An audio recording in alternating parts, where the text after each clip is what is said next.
What's happening, guys? Happy fucking gravy day. It's Past the Gravy, episode 443. Alex, Pat, and Bobby back at it again. And we're ready to laugh with you and cry with you and just share a moment with you. And maybe Robert will maybe even say he loves us by the end of this podcast, although we're not going to bet on it because I don't feel like he's going to. But who knows? You have to wait till the end. You have to listen to the whole episode. Yeah. Just wait till the very end. And if you fast forward, we've introduced a special like anti-fast forwarding thing where you can fast forward, but if you fast forward, you're not going to hear Robert say "I love you" at the end of the podcast. So a lot of you guys I know are waiting for that. If you fast forward, you don't hear it. So that's on you. All right. And if you do hear it at the end, let us know at Past the Gravy Pod. But we got a solid podcast. We usually wrap the show up with you guys getting to ask us questions and us answering that in the answers segment. We started off though, before the Comeback Kids segment, we have the Precome segment where we bring up the questions that we've had over the last week. And I think I have an interesting one. I've been really, really into HEB's like deli Swiss cheese as of late. The Swiss cheese and Cajun turkey. Been crushing some sandwiches with those. Great combo. Swiss cheese has holes in it. If you have more holes in Swiss cheese, wouldn't that also mean that you had more cheese because it would be on a bigger block of cheese? So does more holes mean more cheese or less cheese when it comes to Swiss cheese? It means less cheese. Does it though? Because when you're talking about Swiss cheese, you're talking about a slice. And if there's more holes in your slice, you're getting less cheese.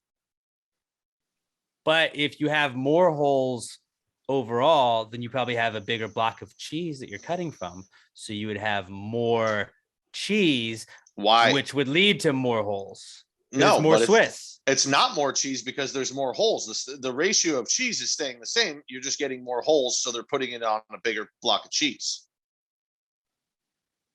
See, no, I think that you still get like you have the holes there, but I still think that you're getting more cheese because you're still getting the holes. And if you have so many holes, you still have to have so much cheese to go with the holes. You're just saying there's more holes. More holes means more cheese. See, not everyone's a fan of more holes. Some people like the holes that they have and they want to stick with those holes. You don't need to introduce new holes all the time, man. I'm not introducing more holes. This is Swiss cheese. We've known about the holes in Swiss cheese forever. I'm just saying, if you think about it, if your Swiss cheese has a ton of holes in it, it probably came from a bigger block of cheese, which means that there's more cheese. More holes means more cheese.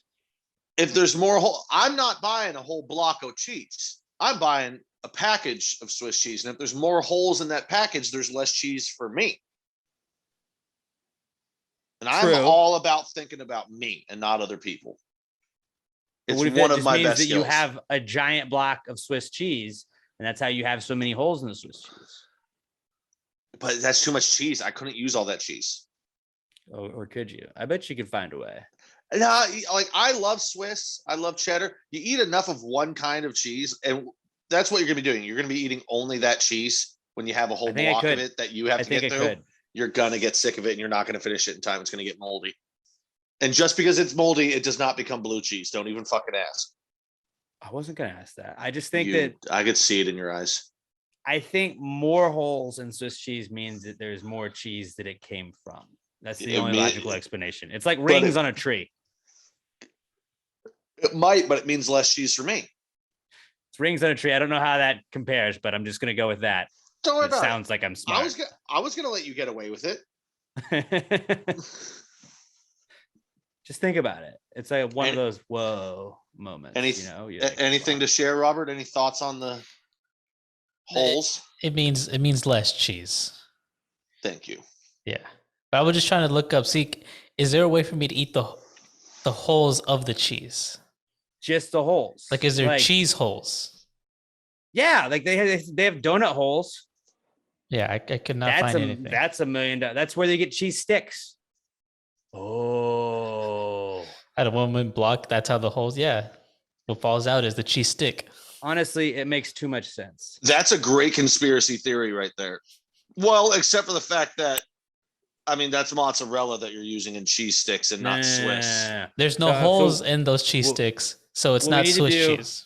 Yeah, what we need to do is make one of those like memes that's like fun fact, and it's not an actual fun fact, but people will share it and think it's a fun fact. Somebody do that for us, please, or I'll try and remember to do it, but it's very possible I'll forget. Is mozzarella just Swiss without holes? It only becomes Swiss once you pull out the cheese sticks. Kind of is. I mean, you got to ignore the fact that one's a soft cheese, one's a hard cheese, but we don't need to go there. No, we don't. Yeah, we don't. Why would we go there? Yeah, don't even think about that. We won it. That's why I said it. Well, thank you for saying it. I'm glad that you said it. I'm glad you said it. Okay, so I had some other stuff that we can discuss too on the pod. Meal delivery services. I'm kind of getting sick of them because there's a million of them, and their ads just like, I get it. You're trying to get somebody to order your meal delivery kit, but it's like, so like, hey guys, what's up? I just got from Bobby Jokes Eats. I got from my food service here, and they have this crazy little food card that tells you everything you need to put into your bowl, and that's how you make your food. It's like a food card. Do you mean a recipe? It's got a recipe. Like they're trying to like just reword stuff. It's like TikTok and stuff like that, where they're like, oh guys, this is crazy. It's like so believe it or not, we just put a list of all the ingredients that you need. We have the ingredients, and you just follow. It's like, yeah, it's an instructions thing. Those are called recipes. It's not crazy. Like this isn't like a new invention. People are scared of the word recipe though, man. Like, I'm not good at cooking. No, it's a food card. Oh, I know both those words. That makes it easy for me. Well, it's as simple as it can be. Like, just like we send you food in prepackaged amounts and you pour it into a thing and cook it. Done. That's what it is. It shouldn't be that difficult to comprehend. And then they're like, but these crazy food cards that show you what to do. It's either instructions or recipes. What are they? Don't say food card. I don't know why. Yeah, but I get it. It's like HelloFresh that's doing that. Yeah. On the Hulu ads, and I'm just like, shut the fuck up, dude. And mostly because you know how Hulu runs like the same 4 commercials over and over and over again. It's like, this is the one that I'm on right now. I mean, I think I did it mockingly, but I think that's what it is. They're like, listen, people are stupid and they're scared of new things. So if you tell them we have a recipe that you can follow, their brains go, that's cooking. I do cooking. But if you tell them it's a food card with step-by-step instructions, they're like, I understood all of those things. Recipe is a French word. It scares me. Food card. America. I got this. It's a freedom cooking card. So they should say. It's a commie crusher card. And you cook for America. They'll be like, oh, I got this. I don't know if you've noticed that like there are like on whether it be podcasts or whatever, there's like sponsors that are leaning either way, where it's like if it's leaning further left, it's like Doomsday Meals. Get you your Doomsday Meals. There can be a bomb, and these meals are still good for 40 years. Feeds up to 40 people. You're like, what? Why would I want to buy just a bucket of just Doomsday Meals right now? That's a weird thing to just advertise every week. Okay. I mean, it's Costco basically. Yeah, it is. Costco. You're just bulk buying. You're bulk buying your dumb shit. Freedom Water. It's water that was blessed by a bald eagle.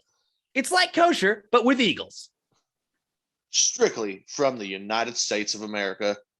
No outlying territories. What is the reflecting pool in Washington? It's from that pool. I think it's just called the reflecting pool. I thought it was named after somebody, but like where the I Have a Dream speech was, where Forrest Gump had to like help fix the wiring. Remember that? That was a cool move on Forrest's part. That was a great day for Forrest Gump. Yeah, great day for Forrest Gump.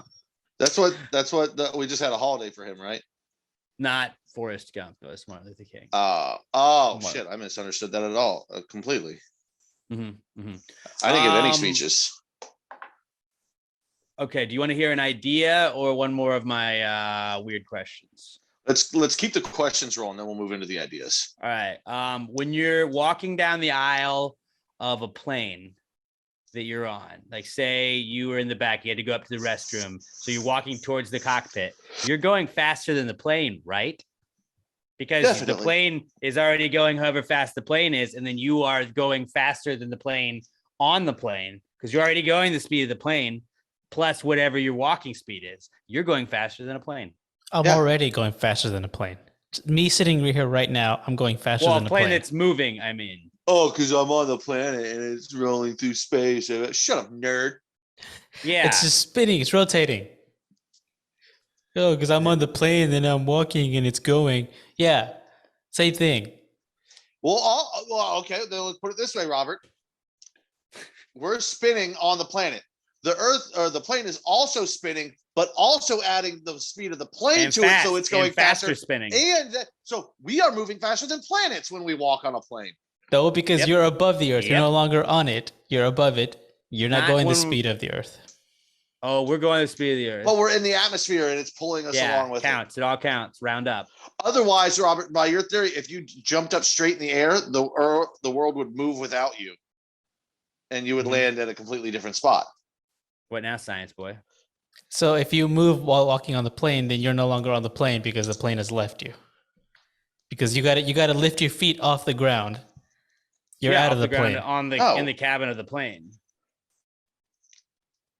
You're going however fast the plane is going. We are in the Earth's whatever your speed is. Also, when you're on the plane, you're in the plane's like enclosed space. You don't know where I am. Because I don't know where you are. I keep trying to ask you to hang out, and you won't tell me where you live.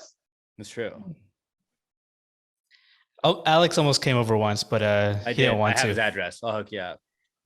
I want to do activities. We'll just do a surprise hangout at Robert's house.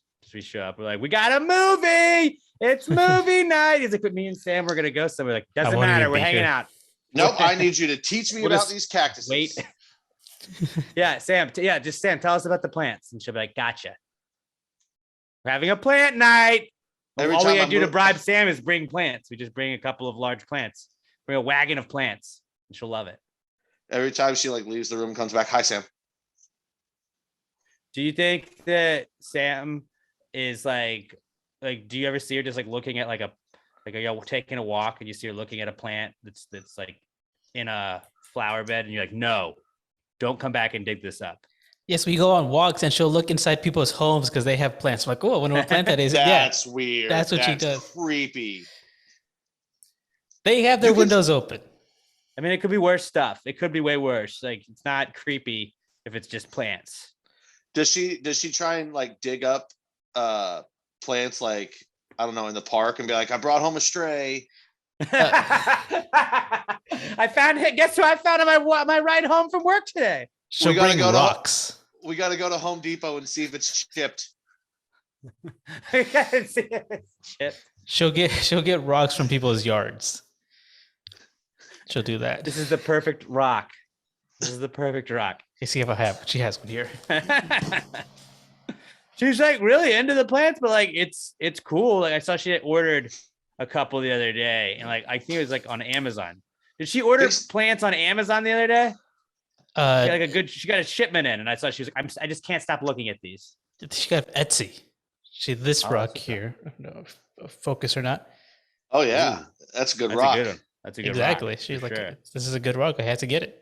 Call me old fashioned. I like to go to the Home Depot and Lowe's and support local instead of using these online plant dealers. You got like a plant dealer. Like, yo, what you need? You have some illegal bamboos? I got you. Bro, I just got this batch of hibiscus in that's going to blow your fucking mind. What is the Karate Kid one? It's bonsai? Bonsai trees, yeah. Does she have a bonsai tree? No, I had one like a couple years ago and it died. Bro, what was the I think plant? they're a big pain in the ass to keep up with, right? What was that like 30-year plant that Mr. Wilson had in Dennis the Menace? Oh, that only bloomed every so often. And they were like, oh yeah, the garden club came over and was gonna wait for it to bloom, and then Dennis really menaced that one up, didn't he? Yeah, Robert, you guys need a Venus flytrap. My brother has that. I want to show you this thing.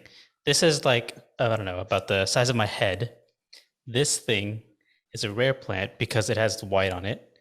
It costs like 160. Jesus. This thing costs 160. But once Does it it grows, have Why? like fruit? because it's really rare. There's this like albino thing to it. But when it gets big, this cutting itself, 160. Robert, I start hate growing things. I hate to do this, but I'm going to need you and Sam to give me your debit cards, and you're going to have all the spending approved through me from now on. No, dude. I think these are like their NFTs. Mm-hmm. Well, hold on. He's just gonna start like it's gonna grow, and then he's gonna start selling them. You're a plant dealer, dude. Exactly. You're just growing your own now. I just thought about with all the money that they save that I spend on booze, I guess they can afford to spend their money on plants or whatever they want to. Like I'll allow you to keep spending your own money how you please. Robert and Sam aren't like binge drinkers or like potheads or anything, but like they do have very pothead qualities where they're just like Sam starts bringing home all these lights and she's like, well, we can hydroponically grow this here this way. And like their electricity bill just starts going up because they have one room in their house just dedicated to like lights and plants under it. And you're like, what are you doing in there? Yeah, we get grow lights and like this irrigation system. So like it waters it itself. Yeah. The FBI like busts in because they start being like suspicious. And you're like, what? We're trying to grow these elephant plants or whatever they're called. What are those called? This one is called I don't even know, albino like monstera. That's something like that. So you got to make it sound like more weed like sticky icky. That's a sticky icky right there. Where it sounds cool, so that like somebody will be like, yeah, I'll pay 160 for some sticky icky. How many ounces? It's a Colorado cherry bomb. Colorado greenleaf. Albino Texas dog shrew. Yeah. It's a Wonka leaf. People are like, yep, sounds like a strain of weed. Done. Bro, I got that Wonka leaf. You want to come check it out? This is a cutting of a penis plant. Hey, blur that out when you post the video. Well, luckily it is blurred right now. Man, this just becomes show and tell. It's got a little tip. It's got a little tip. I don't know if it'll focus. Just the tip. I don't know. It looks pretty big to me. If you're just listening. Hey, there's no size too small, Pat. No size too small. But back to our other question though. So we are going faster to the plane if you're walking on. Definitely. And same goes for trains and boats. And automobiles. But I don't know how many automobiles you're walking in. I got an automobile story for you guys, and not cool. We'll get to that though. My last thing I brought in for the Precome segment is it was an idea I got watching Emma play Grand Theft Auto Vice City. So they did they redid the versions of Vice City, and I think it's Grand Theft Auto 3 and then San Andreas. So they did that bundle you can get on Xbox. I got that, and Emma really loves Vice City. And she was playing Vice City the other day, and there were these ambulance missions that you can do. I don't need to get into that, but I just thought of an idea where, because you have to pick up a bunch of people, like multiple people in the same ambulance. And I just thought of an idea where like you don't ever do that. Like there's never just like, hey, we just got to get 3 people real quick in this ambulance. Like we should have ride sharing ambulances where it like, because everybody always talks about how expensive it is to call an ambulance. It's just really cheap ambulance rides where it's like probably not going to be life-threatening stuff, but you need to go to the emergency room. And it's like, hey, it's about $50, but you got to wait because we got to pick up 2 more people. So you're like, I broke my fucking leg. Oh, God. Okay. Yeah. All right. Let me put some ice on it. And you just got to sit in the back of the ambulance while they pick up 2 other people. It's like a Greyhound version of an ambulance. You could probably just use Uber for that. Like as long as you're not actively bleeding in their car. Yeah. People did do that. That was the thing that was happening not too long ago, where they were using Uber to go to the ER. I mean, it's like so. Congrats to me for already thinking of that idea. If you break your arm, I would call an Uber. I wouldn't call an ambulance because, like, unless the bone's sticking through and you're bleeding everywhere profusely, even then you can just stick it in like a trash bag. But like, the Uber's going to cost you $30. The ambulance is going to cost you fucking like $700. 1,000. Don't you get prioritized though if you come in on an ambulance? So you'd still get like prioritized a little bit. Yeah, I'm pretty sure if you walk in with an arm that's snapped in half, they'll prioritize you. Maybe. I'm just trying to think of an affordable. Like, hey guys, it's like, dude, just chill out. Just chill out. In half here. We got to pick up another couple people. But then maybe you're the lucky one that is the last stop, and then you go right to the hospital for free. Like you don't have to wait for the two other people. That could work, but yeah, I think Uber is just still better. Yeah, I don't know how I thought Uber for ambulances, but did not think of just using Uber as an ambulance. But here we are. Because the whole point of the ambulance is not that it's a ride for you, it's that it's got all of that equipment in it. But most people that take the ambulance are really just using it as a ride to the hospital. Like, yeah, I don't need morphine and anti-snake venom and all this shit. I fell down and busted my hip. What if it did have that stuff? Wait till I get there. The ambulance does have that stuff, and it's like, yeah, dude, just take the edge off a little bit. See, that's the thing. Then, like, you still that's have the bonus of why you ride share. I mean, you still have to be an ambulance though, because they're like regular citizens can't just drive around with morphine and be like, yeah, you want to hit? That's the gamble, dude. You're like, all right, well, this guy was like an EMS guy, but he got fired, showing up drunk, but he's still here. So, all right, well, yeah, it's 1/12 of the price of an actual ambulance. Why not? Yeah, all you need is like liquid IV, right? That's enough medical equipment. Yeah, a Gatorade. Get some electrolytes going. Yeah, I pick you up and all some headache all powder. All I have is fucking ibuprofen. Maybe it's just a random medicine cabinet, just like whatever you threw into it. There's a bottle of bourbon. There is ibuprofen, and maybe there's Pedialyte, but it's probably like 3/4 of a Gatorade.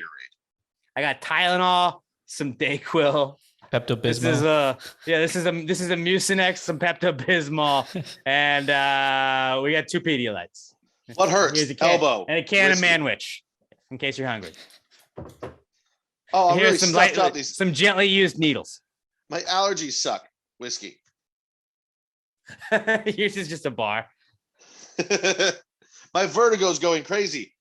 Fucking whiskey. At least then you'll have a reason to have the spins. It just seems like, yeah, I mean, it could go bad. It probably would go bad, but it would be funny to just grab what's in your medicine cabinet, go. And it's just like, yeah, here's some Tylenol and Advil. Maybe that'll help. But like, you don't get the attention. You know, you're not going to get the attention of, it's like if you get like another, like if you had like a limo, but they didn't like cater to everything. So again, just an Uber, but like, they like don't open your door for you. They don't talk to you or anything. That like, how was your day? Yes. Is there anything I can do for you, Mr. Dion? You're just like, get out. Like they just roll you out when you get to the hospital. Just like, go. We got more rides to pick up. It's just a 2002 like Chevy Suburban with an ice chest, like not even like a big like nice Yeti cooler, just one of those handheld fucking igloos that like everybody's dad had to bring to the ballpark, like when you were playing t-ball. Yeah. And it's just like, hey, I don't know what's in there anymore. The last guy took some shit, but like whatever's in there, help yourself till we get there. Yeah, sometimes you get in an Uber and they have like water bottles or like candy. And with this, it's like, well, Citizens Pharmacy Mobile. You need some Tums? No? All right, well, that's all I have. So sorry. About a 5-hour energy? No? Sorry. All right, we're almost there. We just got one more person to pick up. Just hang tight. I'm kind of on board now. And maybe not even like let's no. I don't know how to do it. I don't know how you do it because it'd be funny for like a TV show where you know the cash cab, you didn't know you were getting in the cash cab, even though actually you did know, but like the impression was that you didn't know that they had signed something that they knew they were getting picked up by the cash cab and just thought it was random. Like just like you get picked up by the ambulance, you're like, this is a very inexpensive ambulance, but we've only got duct tape, applesauce, Advil, and Mucinex. Which one do you want? They're like, I am I am bleeding out of my ears. I'm just like duct tape. Yeah, but we are 1/10 the cost. Oh yeah, I'll stick with you. Right. You're like, well, did you want to pay $1 million? Did you want to pay like $50? Just give me the hospitals fast, but we got to stop twice, but you're good. And while we're at it, how many questions can you answer? Then there's trivia questions, and maybe you can make your money back. So it's a free ambulance ride. Cash ambulance. Cash ambulance is really what we need. But it's just our trivia questions. Like, is everything a boomerang? And they're like, what? The correct answer is yes. No, that would be the correct answer. I would be the game show host. And no, it's all of us are in there, and we can't even agree on the answer. And they're just like, am I winning or not? I guess we're going to give it to them. There's like no wrong answer, really. It's just stuff that we debate. Just like to X. Sorry. Just like X, we going to give it to you. Mm-hmm. We say that after every question, whether they answer right or wrong anyway. You guys don't have any other jokes? Nope, just the one. Cash ambulance is really like, that's. By the way, we had the way to painkillers, go. but we took them all, and that's why we're acting the way that we are. Sorry, we're not great at driving right now. I'm actually kind of on board with this now. I like it. Okay. All right. I'm glad I won you over there at the end. Yeah. Did anybody else have anything they'd like to share at the group in the Precome segment? I do. It's clean up from a previous episode. Remember when we were talking about what's the most farted on animal? Yes. So I had originally put this under my not cool for missing it, but I think this actually horses, I think, is what we said, right? My buddy that's married says we missed the most important one, and it's kind of problematic calling women horses, but he said wives. Wives are the most farted on animal there is. None of us are married, so we can't really speak on it, but he swears that's the answer. I'm pre-married. Do you fart on Emma a lot? No. I would say they're nowhere near like how many times horses get farted on. Oh, he swears it's much more. This came about because I was hanging out with them and he farted right on her. It was like, hey, remember when you were, he actually did it and then goes, remember in the podcast when you guys were talking about this, it should be wives. And I was like, oh, you listen. Aww. I was like, I had no idea. Ew, gross. Like, you're so sweet. I just hear Nikki and I look, I go, did you just fart on her? And he's like, yeah. Maybe like in bed, but like, oh, I mean, this was on the couch. Yeah, that's a different type of relationship they got. I'm just relaying the information. Robert, you ever just fart on Sam on the reg? No. You're not married. Maybe that's he didn't say it was girlfriends. Fart on her unlimited. He said it was wives. Now, all of you married guys out there, Todd, let us know. Do you agree or disagree? John. Are women just taking air biscuits all the fucking time as soon as that ring?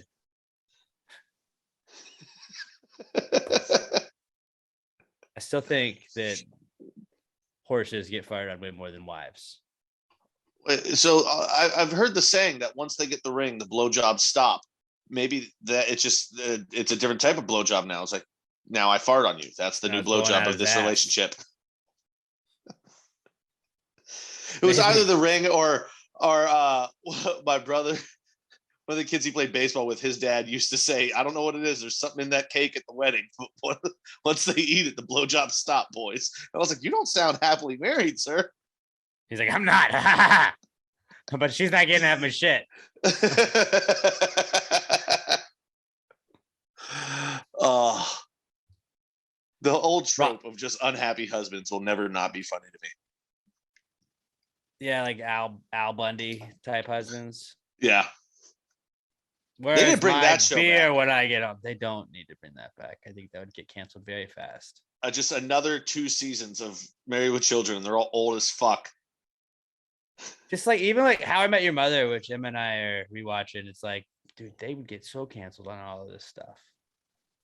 Now, like people like, I mean, I don't like, I get that it's a joke, but some people would have a fucking hissy fit about it and be like, can you believe that they are minimizing these people? It's like, that was, come on, just chill, just relax. Different time.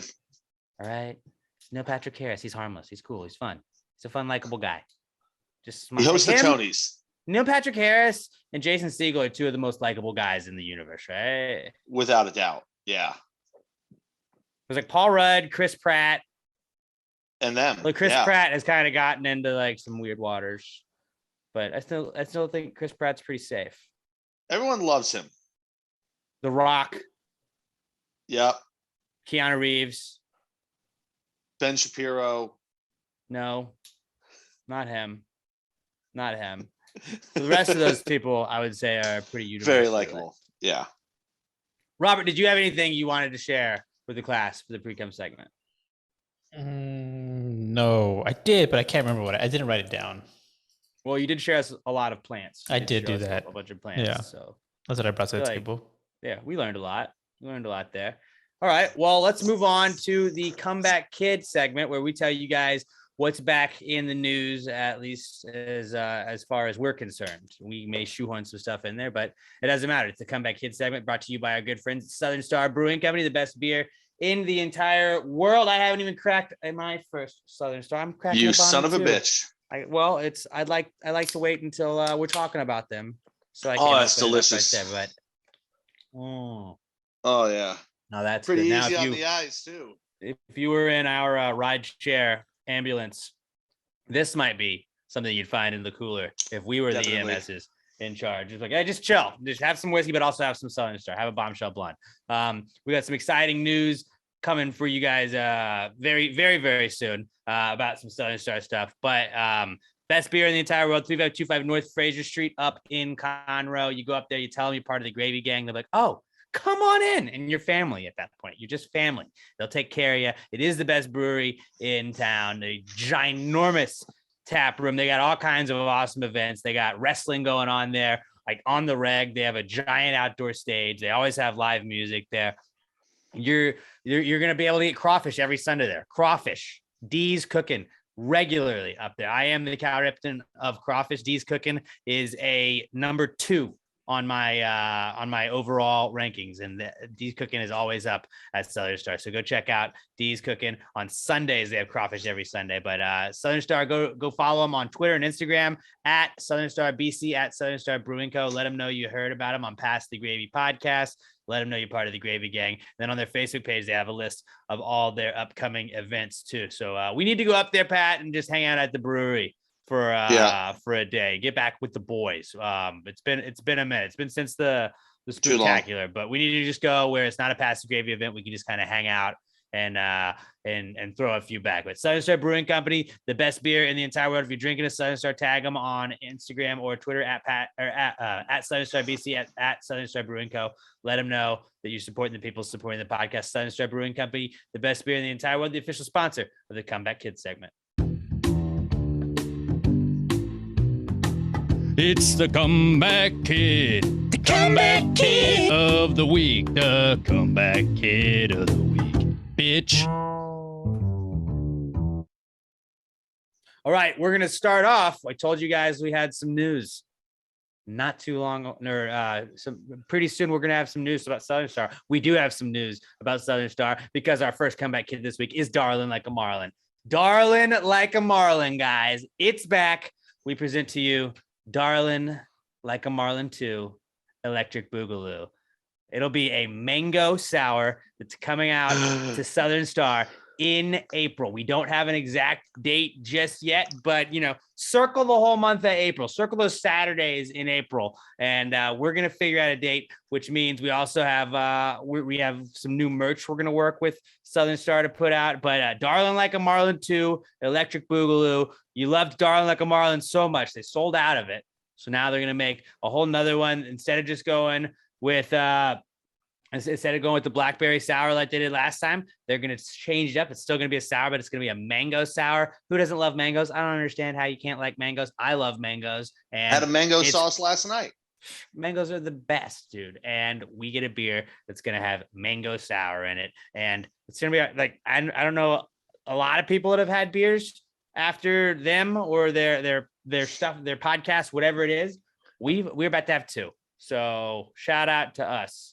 And I want everyone to know and be clear on this. Alex wasn't just saying words earlier. No, the name of the beer is going to be Darling Like a Marlin 2 Electric Boogaloo. Which made me very happy because Keith was like, no, I want Darling Like a Marlin. I was like, can we just throw like a 2 on it? And he was like, whatever the fuck you want, dude. I don't care. And I was like, Darling Like a Marlin 2 Electric Boogaloo. He's like, yep, done. Keith, our Southern Star guy, the best dude there is. He's the man. And that's the beauty of Southern Star. We go up to the brewery for the Spooktacular or for the Darling Like a Marlin beer release. They're like, yeah, whatever you guys want, just do it. We don't care. But can we shoot off fireworks inside? They're like, maybe don't do that. But other than that, like it's pretty loose. It's pretty loose. And they're gonna give us a beer, and I'm really, really excited about it. You can also go right now, PassAwayMerch.com. You can buy the orange Darling Like a Marlin shirt, but we're gonna also put out some Darling Like a Marlin 2 Electric Boogaloo stuff, and hopefully this sells out again, just like the first one did, and then we get a third one because I really want to start getting like really bad with the names, like I want to start making it like Fast and Furious bad names, like it could have been 2 Darling, 2 Marlin, but I don't want it to be like that. But I want it to be like, I want the next one to be 3 Darling, 3 Marlin, and people be like, so you're just trying that, but you're fucking it up. Yes. But then the 3 is the M on Marlin. Sideways. Darling Like a Marlin 3, Return of the Marlin. Darling Like a Marlin 4, this time it's personal. Darling Like a Marlin 5, threat level Marlin. What if we just did Darlin 3, Revenge of the Sith?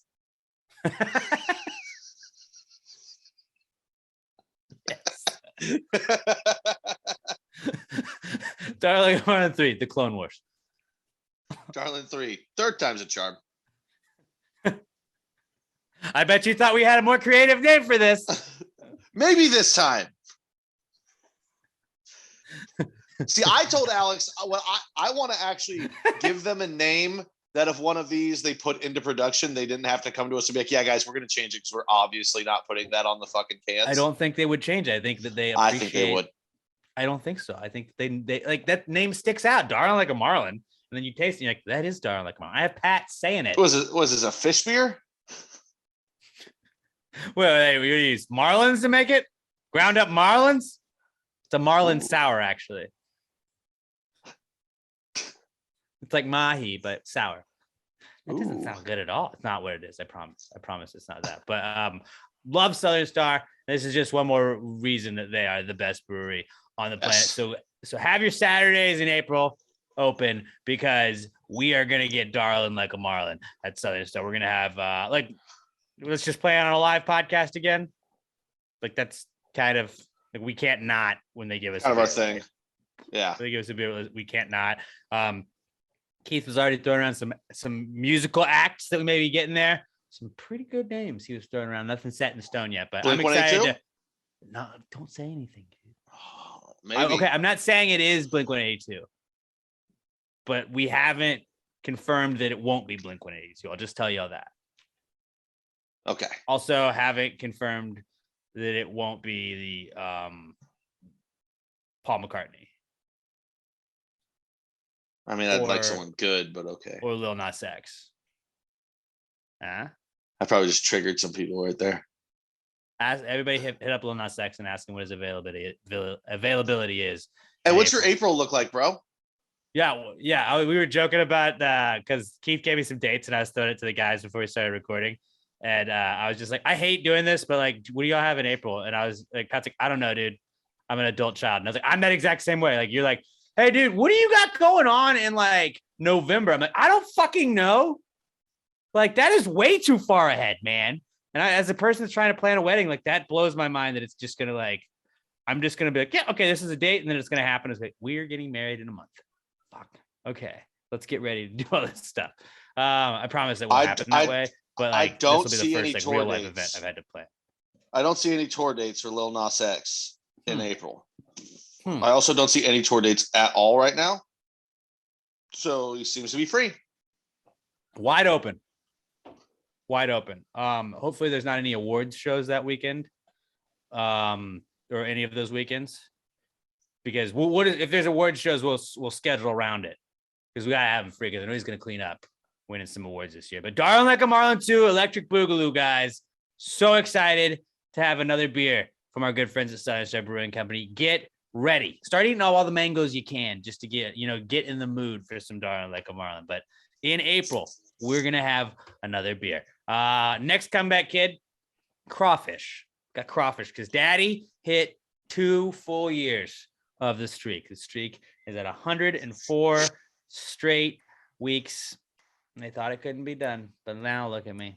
Now look at me. And look at you. Look at Look me. at you. Who would have thought? Not me. Not me. I mean, has the gout set in yet? Don't talk about it. We don't say the G word. I mean, yeah, if it hasn't set in yet, it's not going to. It's been 2 years of just high salt intake. I mean, it's only once a week, so it's like, it's whatever it is. But also, I bet you're not not eating salt the rest of the week. That's very true. I'm eating a lot of salt. Sometimes some of my dinner is just salt. You're literally salty AF. I'll just pour salt in a bowl and just eat it. Like if a snail would just crawl on you at any moment, it'd be dead. Snails hate him.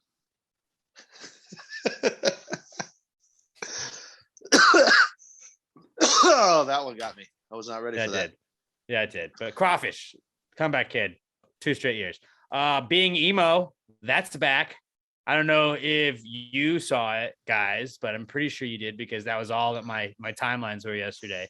The When We Were Young Fest was announced yesterday, and about every band you had, if you are between the ages of, I would say 35 and 27, 26, 27. If you're between the ages of 26 or 27 and 35, you're like, oh my God, it's all these bands, all of the bands you listened to in school.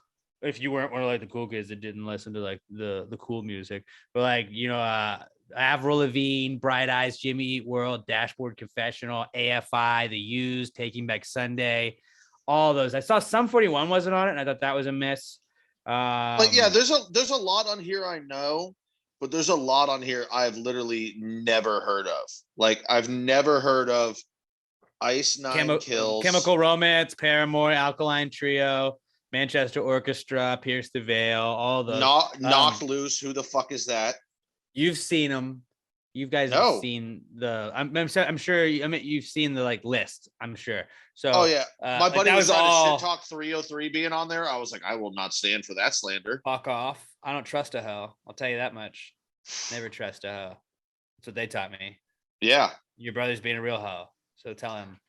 They taught me about people like you. Shush, girl. Shut your lips. Do the Helen Keller and talk with your hips. That's fucking poetry. Yeah. Hang that.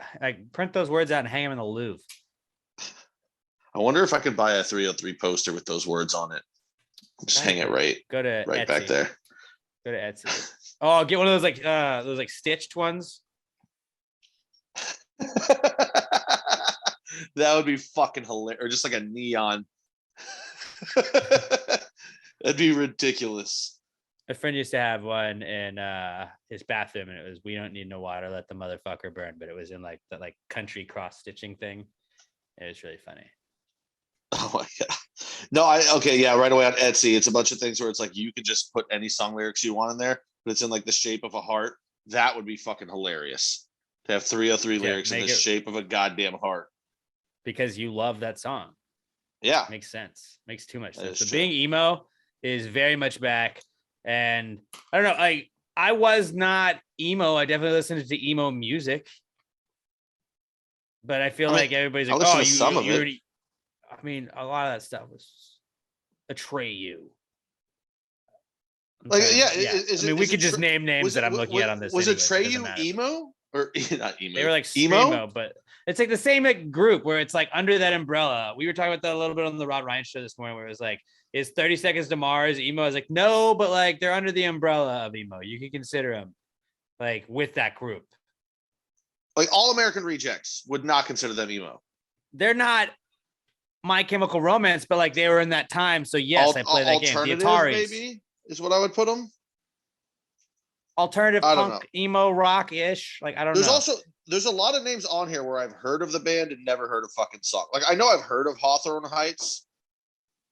You can play me their entire catalog. Ohio is for lovers, dude. Ohio is for lovers. If you say so. Dashboard Confessional. Nope. I Prevail. Dashboard Confessional. You have definitely heard them. Vindicated. They were in the Spider-Man movie. Okay, but like I Prevail, also, I know I've heard that because I Prevail does those Taylor Swift covers, or at least they did that one that always circulates. Apple bottom jeans covers are really what's in this year, honestly. And if you know, you know. What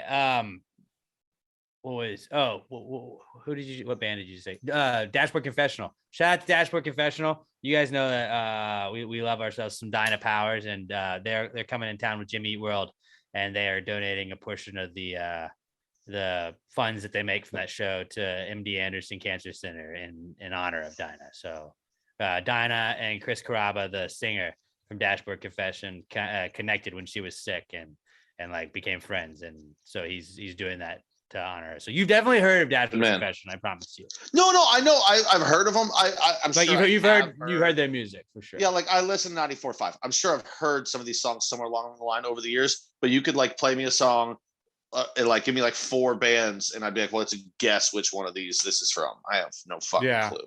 We'll get flagged if we play any of it right now. No, I'm not saying right now. I'm just saying in general you could. By the way, that's why we don't have like 100 episodes up. Like if you go way back, you're like, why did the episode stop at a certain point? Like, because we got flagged because we usually just play music. You're not allowed to do that. This concert's gonna be a shit show, right? 60 bands, 3 stages in one day. Hear me out. This says Firefest vibes. Is it gonna happen? Is it gonna happen? There's or gonna be people so gonna go many there? pullouts. So many feels like, remember Firefest? There was that orange square that everybody saw, but it was all celebrities. This wasn't so much celebrities, but it was a bunch of outlets like Live Nation that's in charge of it and other stuff like that. I'm not saying that Live Nation would cause all this or anything like that, but like, I don't know if this happens. I mean, I definitely think at the very least there's gonna be a bunch of bands that don't go, whether it be COVID or when is this even supposed to happen? It says it on the. I fucking had it and then I lost it. I don't know where it went, but yeah, whether it's Saturday, October 22nd, and where is it taking place? Las Vegas. So actually, Las Vegas makes me think maybe it's not as Firefesty as we thought, because Firefest was like, it's on its own island. We built an island off a volcano. No, I don't think it's gonna be like these bands aren't being paid, but like, yeah, there's gonna be a lot of them that just end up not going, or I mean, it's not gonna be as bad as Astroworld. Like, there's no way they let that shit happen again. But also, Live Nation, fuck you. It's just you're gonna be able to go and see like 4 bands. Well, and the tickets start at like $240, and that's without the fees. And I just, okay, let's just play. Like, I'm not corporate guy right now. I'm not just trying to like speak for Live Nation or anything, but like, it is 2022 now. Like, when are we going to stop being super surprised that there are add-on fees? I'm not saying that it's justified, but like, you're like, oh, well, can you believe it? It's like, well, yeah, man. Yeah. Like, when you bought that $20 Astros ticket and ended up spending $56 because you had to pay all the add-ons, like, that's just like, it's bullshit, but that's how it is. They should be upfront about it, but like, learn to expect it. Yeah, I don't know. There's always people who get really mad. Like, we were doing Monster Jam tickets, like a ticket sale, and the people were able to get Monster Jam tickets, but then there's also fees because Monster Jam is like they have to charge fees to do stuff. You know, it has to work that way. And they're like, well, it's not actually as cheap. Like, that was how much the ticket costs, and then other stuff is on top of it. The ticket was what the ticket was.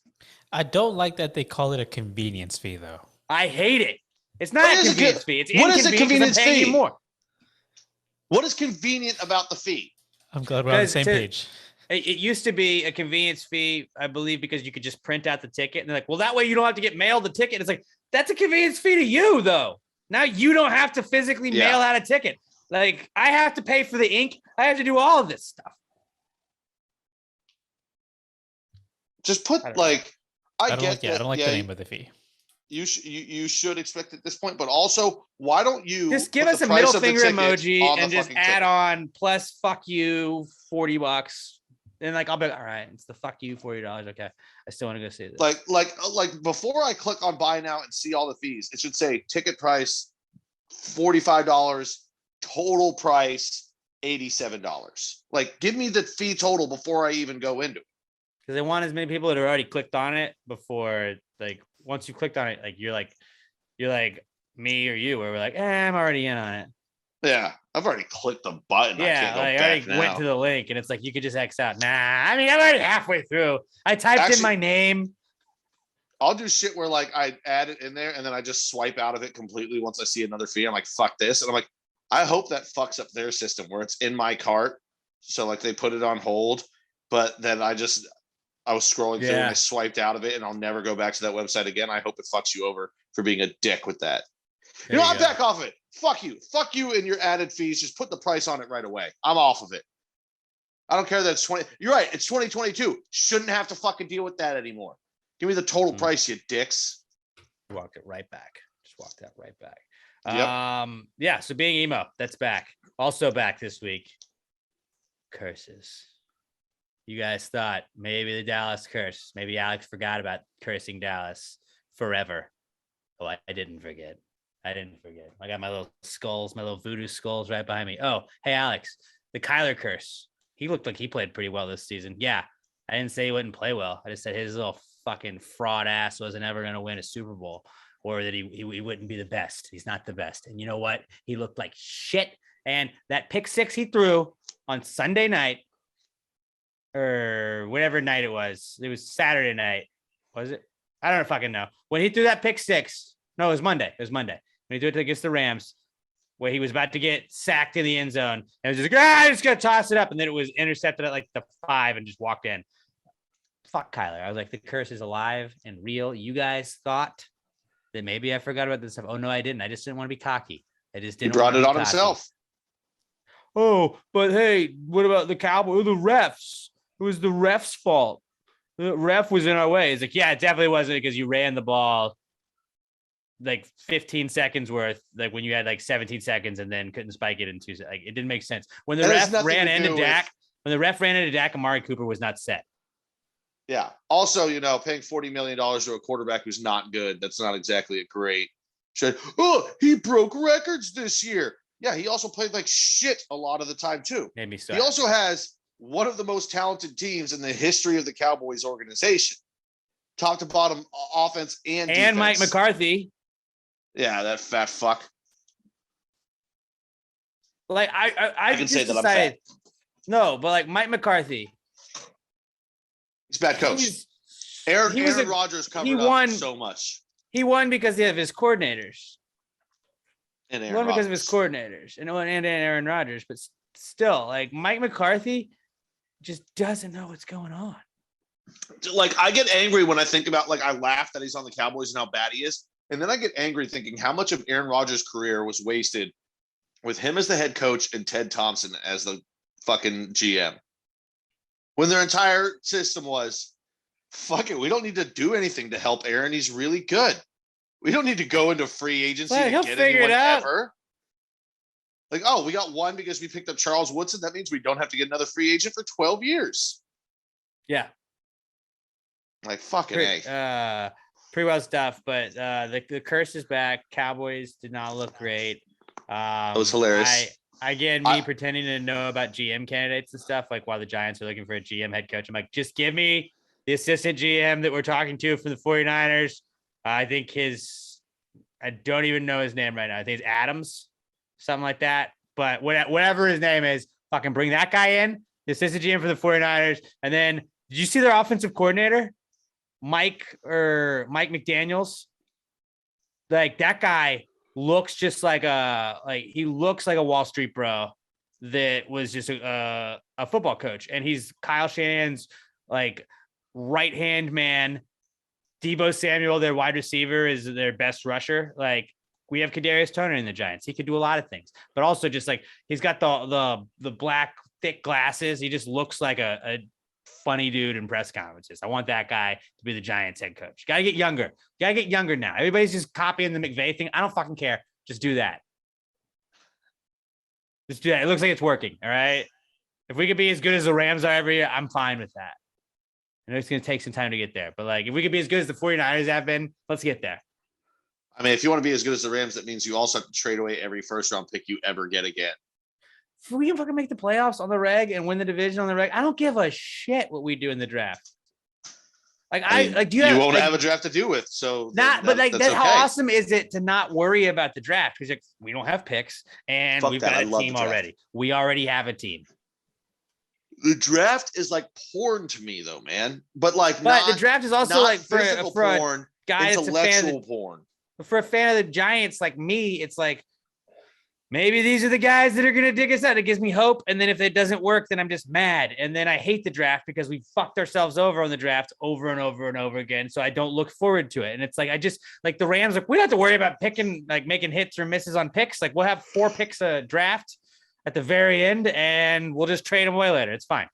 Yeah, but you love the 3 months leading up to the draft, just mentally stroking your dick, just sitting there going like, oh, dude, we could get this guy. Oh, look at this mock draft. This guy's the fix. Yeah. Plus, when you don't have draft picks, you don't really take a longer look at the guys coming out of the draft.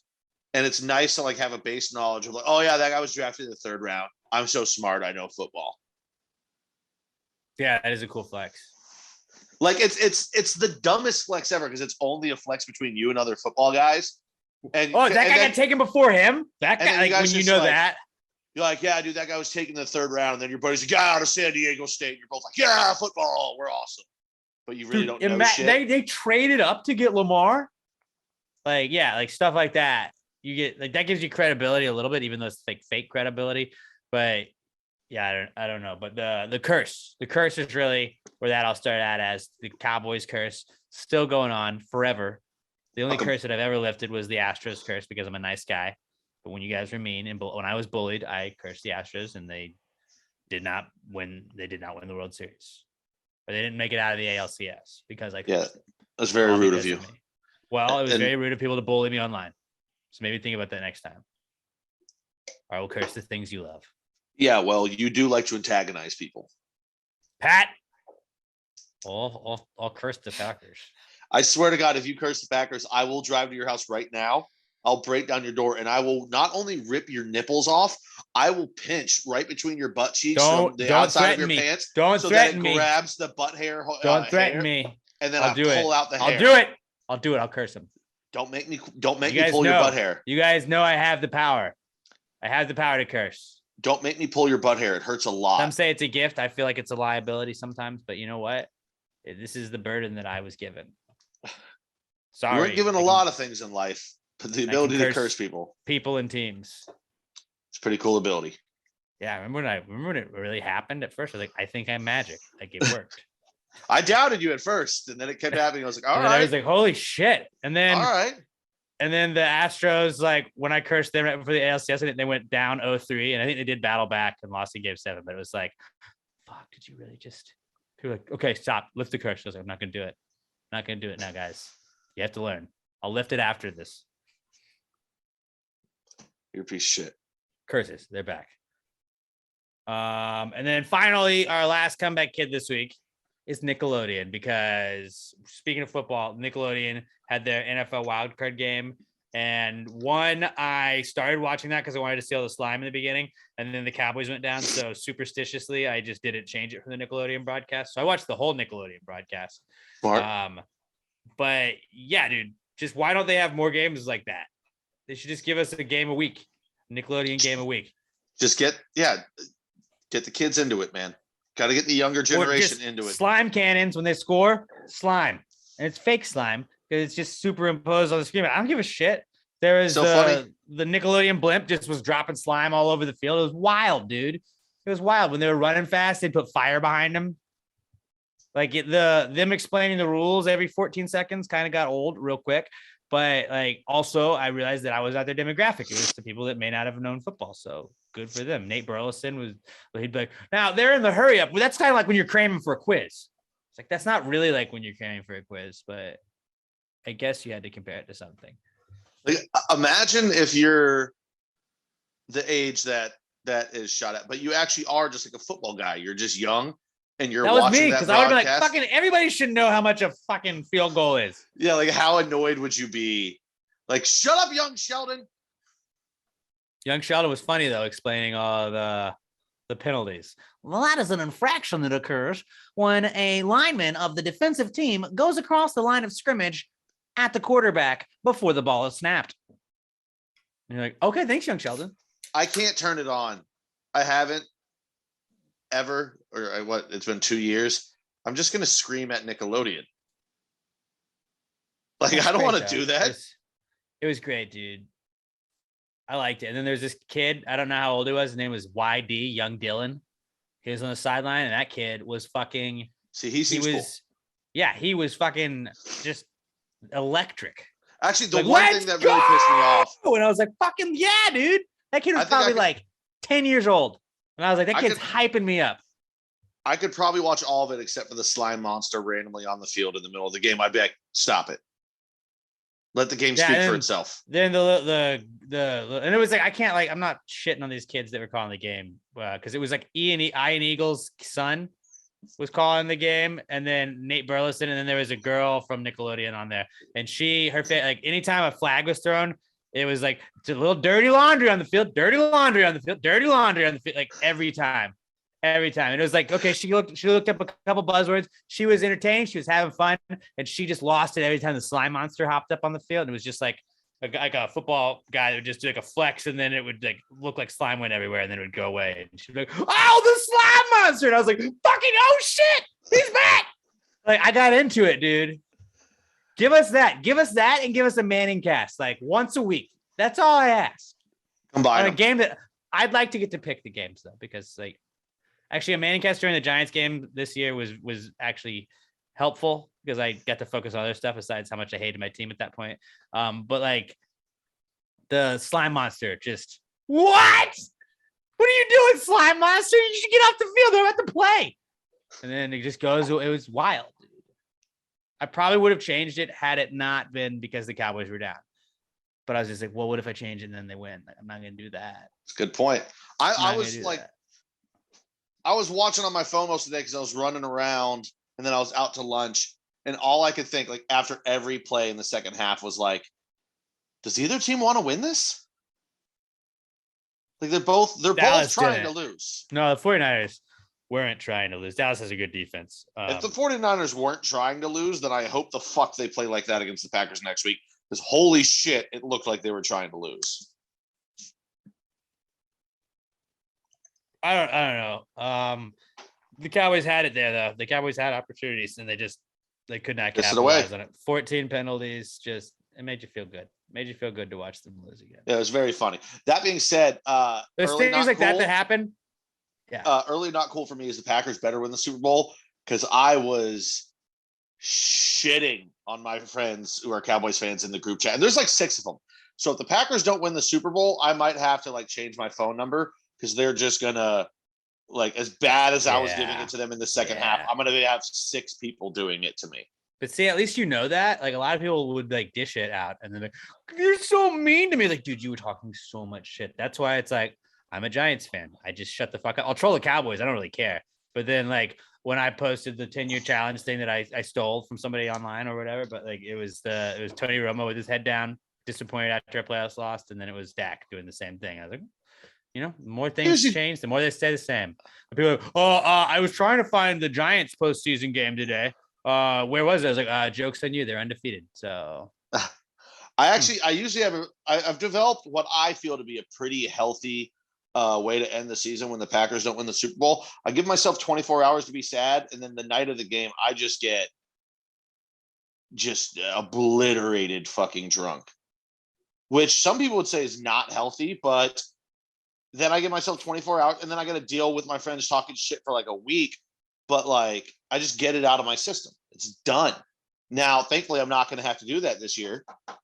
But right. Unless they curse them.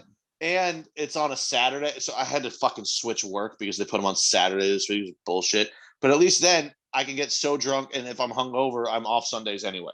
So there you go. Not that I'm planning for anything, because we're gonna win. Right. But are we gonna do are we gonna do a live stream? Do we want to do a live stream?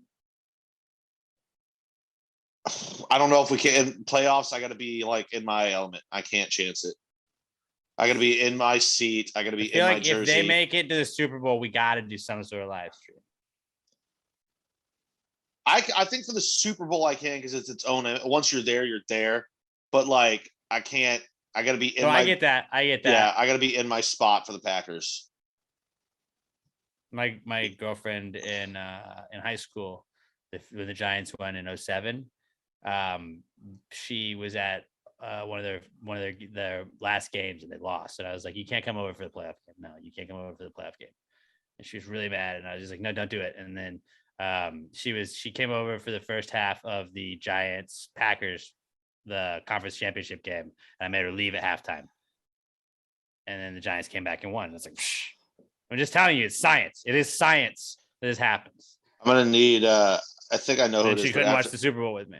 After we're done, I'm going to need you to send me her name. I think I remember who it is, but I'm going to contact her and I'm going to fucking yell at her. Be like, how dare you? You should have been a more persistent girlfriend because you cost me so much pain. It made me very happy.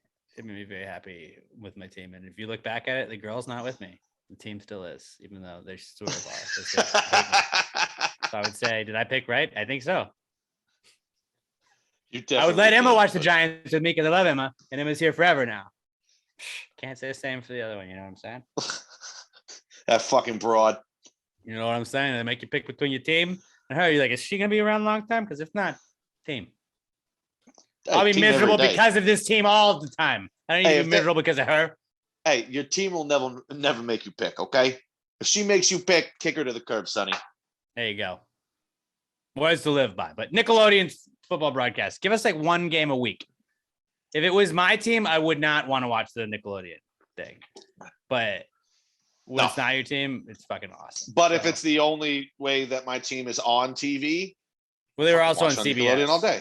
No, but I'm just saying, if each week. Oh yeah, you have a TV. You have the 2 TV games, and then you have a third game. It's actually the shittiest teams of the week. You're Texans, Jags. I fucking hope they do that because because you know how whenever the Texans are on, most of the time they're the only game because of local TV. But sometimes there's two. I think that's rules though. I don't think you could work around it. But no, because late in the season there was games where Texans were on and there was another one. But if there was always sleeping. And she's dreaming, and it's really cute. If there was always a Nickelodeon exclusive game, if they had their own rights and they didn't get blacked out because of it, and there was always with my spare TV situation, when there's a slime, because I think Dak Prescott, it was a troll vote, but Dak Prescott won, and he had to get slimed, and it's just that is really funny that somebody still has to get slimed after a game, right? You can't. I would want to be the person to get slimed, but it's that is hilarious that somebody still gets slimed. You're an NFL athlete making millions of dollars, and Gak, it's all over you. Yeah, if that was me, I'd be like, "Oh, my team just lost. Yeah, you can suck my $40 million dick. I'm not doing that right now. Pick someone else." Well, you have to, or else you're a little you hate kids. Yeah. Do it for the children, dude. One of my mottos for years has been "fuck them kids." All right, I don't give a shit about your Jordan. Kids. Yeah, I don't give a fuck about your kids. That gives us villains too, so it actually works. Except for the Gravy Gang kids, I care about them. But just random, well, of course, but random children, fuck you. So they're running around making noise at fucking restaurants. Get the fuck out of here, little dicks. Your mom should have swallowed you. All right, I think you went a little far there, but nope, never too far. But I think we can move on. All right, good. I was hoping so. Let's move on to the Pass the Gravy picks segment, our PTG picks. Boy, oh boy, are things heating up right now in the PTG picks.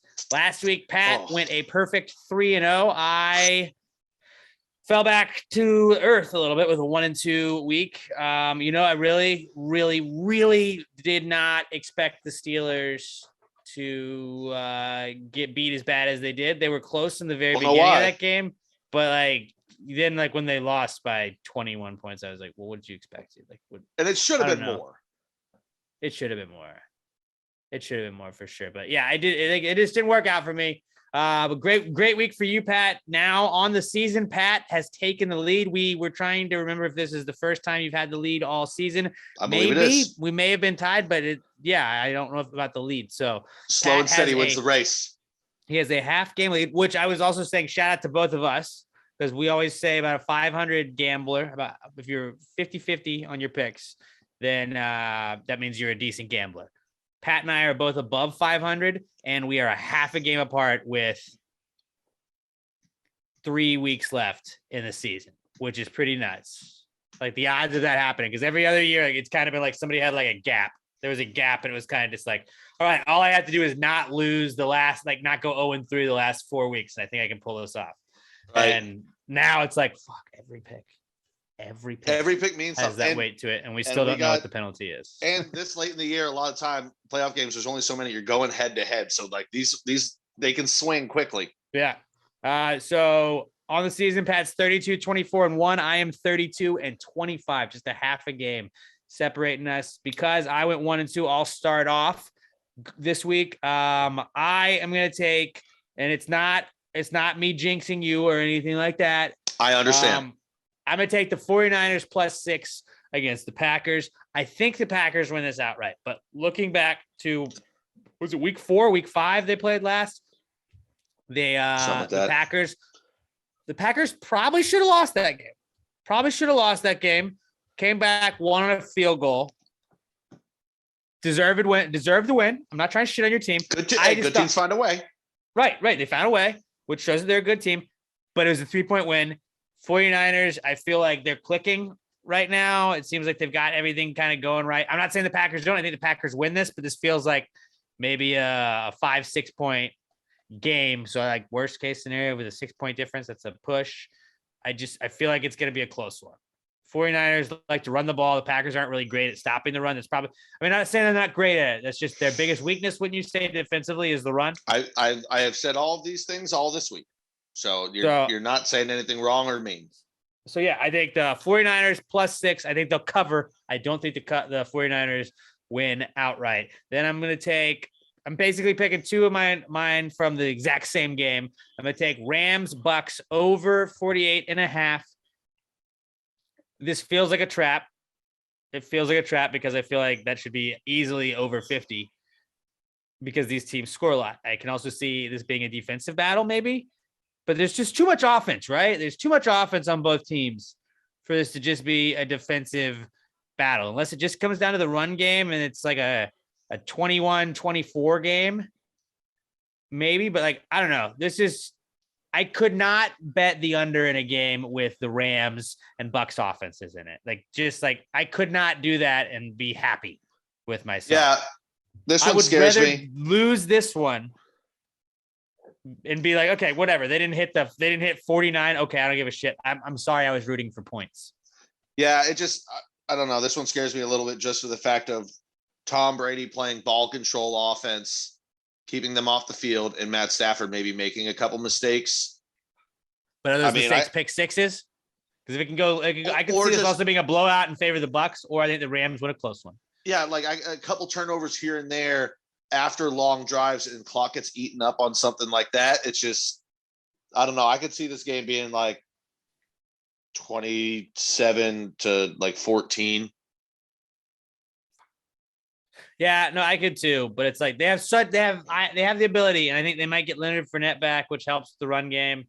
Although they're pretty good on that run game anyways, but I'm going to go the over 50 or over 48.5 on the Rams and the Bucks. And then I'm going to take the Bucks -3 over the Rams. I see you share that pick as well. Just Matt Stafford doesn't have a great history. I know most of it's with the Lions. They beat the Cardinals, who, I mean, Kyler is a fraud and is cursed. So like they weren't going to win that game anyways. I picked the Rams to go to the Super Bowl. I picked the Rams to go to the Super Bowl this year. And I don't know if I picked them to win. I don't remember what I think I picked the Chiefs to beat the Rams in the Super Bowl. I know I picked the Rams to go, but I feel like the wheels might just fall off in this one. Yeah. Bucks could win this one by a touchdown. That's what I don't know. It seems like the Bucks could win by a touchdown. I also am on Bucks -3. I think they win. I hope the Rams win because if the Packers win, I'd rather play the Rams than the Bucks. I have a bet with somebody at work that I think that I beat him last week on something, but then he wanted double or nothing. The Rams going farther than the Packers, and I was like, "Fucking okay." But like, so I'm actually hoping that the Rams win this week, because then it comes down to a 1-on-1. I don't know, whatever, doesn't fucking matter. I hope Rams win, but I'm picking Tampa. They're a fucking better team, and Matt Stafford scares the shit out of me. My other one, as Alex said, I'm taking Green Bay -6. I don't like this line. I don't feel good about this line. I'm just riding with my team. That's literally all it is. Oh yeah, that's fair. That's fair. Yeah, it's going to be cold weather, like you said. San Francisco loves to run the ball. Green Bay has trouble stopping it. Don't care. Trusted in my boys, running with it. Last one, I'm taking a dog. Joe Burrow's got swag. I'm taking them 3.5 over Tennessee. Tennessee has been very good. Every time people count them out and they're like, yeah, are they that good? They've proven that they are. They're getting Derrick Henry back. I don't know. I'm hoping maybe he's rusty. I don't know. This is just a gut feel. This was a sneaky one. It just feels very trappy. Feels very trappy with me. And like the gut feel. Titans, every time, like it makes too much sense for the Bengals to win this game to me, which is like they won't, because that's how the Titans have been. Every time I have bet against the Titans, and it's like there's no fucking chance the Titans win this game. It's like they just kicked that team's ass. All right, idiot. And then every time I bet on the Titans, because you're like, there's no way they're gonna fuck this up, then the Titans fuck it up. And it's like I feel like they're favorites, but they're underdogs to everybody. I think a lot of the money this week is on the Bengals, and deservedly so. I love the Bengals. The Bengals are a very fun team to watch. Super fun. It just feels like a game that like the Titans come out and win by like 10, where it's just like, fuck. Yeah, this is. Bengals got over that hump. They had such an emotional win. The Titans just I can see the Titans just curb stomping them. I feel like the Raiders were able to stop the Bengals. They made it a very close game, and I think that the Titans are a way better team than the Raiders are. Yes. Yeah, no, what you just said makes perfect sense. Coming off an emotional game, that's what I'm hoping is what you just described happening for Tennessee is what I hope happens for the Packers. 49ers coming off of an emotional game. Packers come in, they're rested. Boom, they kick their ass. And I think, like I said, it's a gut feel picking Cincinnati. I think it's also just because I like Cincinnati. Yeah. And in terms of the two most fun offenses to watch this year when they're clicking, it's Cincinnati and the 49ers, right? And the Chiefs. But the Chiefs, we've seen it. Like the 49ers are fun because they run the ball and it's fucking fun. And it's just beautiful to watch. The zone run scheme is fucking awesome. It's so good to watch when it's working. And then the Bengals, it's just like Joe Burrow's got swag. Jamar Chase, Bank, just Mixon, fucking kicking ass. Joe Mixon. And the colors. They've got great jerseys. They're just fun to fucking watch. So yeah, I'm hoping they go. I'm hoping they go. And then I hope they beat the fucking Chiefs. And I hope the Bengals are in the Super Bowl. It'd just be good to watch. That'd be fun. And then I hope the Packers beat them by 30. But that's neither here nor there. Those are my picks, and I'm sticking to them. To recap them, Pat has Packers -6 over the 49ers, the Bengals +3.5 over the Titans, and the Bucks -3 over the Rams. I also have the Bucks -3 over the Rams. I also have Rams Bucks over 48.5 on the total. And then I have the 49ers +6 over the Packers. Those are our PTG picks. Now let's move on to the What Would Jesus Do segment. Basically, all you got to do is submit a scenario that Jesus might find himself in today's times. I always felt like the WWJD bracelets should be more fortune cookies than just, it's a reminder to just ask yourself, well, I'd like to know what Jesus really would do. So since we didn't get those on the back of the bracelets, I told you guys to hit us up, #PTGWWJD. That's how we find them on Twitter, @PassTheGreatPod is where you tag us. @PassTheGreatPod, #PTGWWJD. Use that. And until we stop getting submissions, we're going to keep doing this segment. #PTGWWJD, @PassTheGreatPod. This is the What Would Jesus Do segment. Jesus, what would Jesus do? Jesus, what would Jesus do? put him in a situation in a matter of time. If you wrote this jingle, do you think he'd make it rhyme? So think about this crazy world in which we live today, and how would Jesus handle it in any given way? All right, this week's What Would Jesus Do comes to us from our buddy Josh Tree Cottle at Joshua Tree 713. He says, if Jesus were to celebrate Manuary, happy Manuary, everyone, by the way. He says, if Jesus were to celebrate Manuary, what would he do? How would Jesus celebrate Manuary, fellas? I think he would probably raise money for men's health issues. Yeah. He'll just do what he always does, carpentry. But maybe he would sell the things at like charity auctions to raise money for testicular cancer. A charity auction. Heal all the male lepers. I mean, maybe he'd start the mustache for Movember. So like by the time it came around that year, like he'd really be letting it go. And then he would just have some big glorious motherfucker for it. I think he would like volunteer at like, I don't know, is there men's shelters for battered men? That doesn't seem right. There've got to be battered man shelter. I do like, but like I think he'd probably do a lot of charity work. And when he'd do that during the day, and then at night he'd just fucking crush beer and cook meat. Man shit, fart on his wife. I don't think he would do that. I think he would. I think Jesus would have a great sense of humor with farts. Jesus definitely was a fart guy. I think he would have a bunch of like wine donations. He would donate a bunch of wine to all the fellas out there to support men, and then he would auction off like people are gonna pay a pretty penny for Jesus wine. I mean, you know what he would do? That all goes to charity.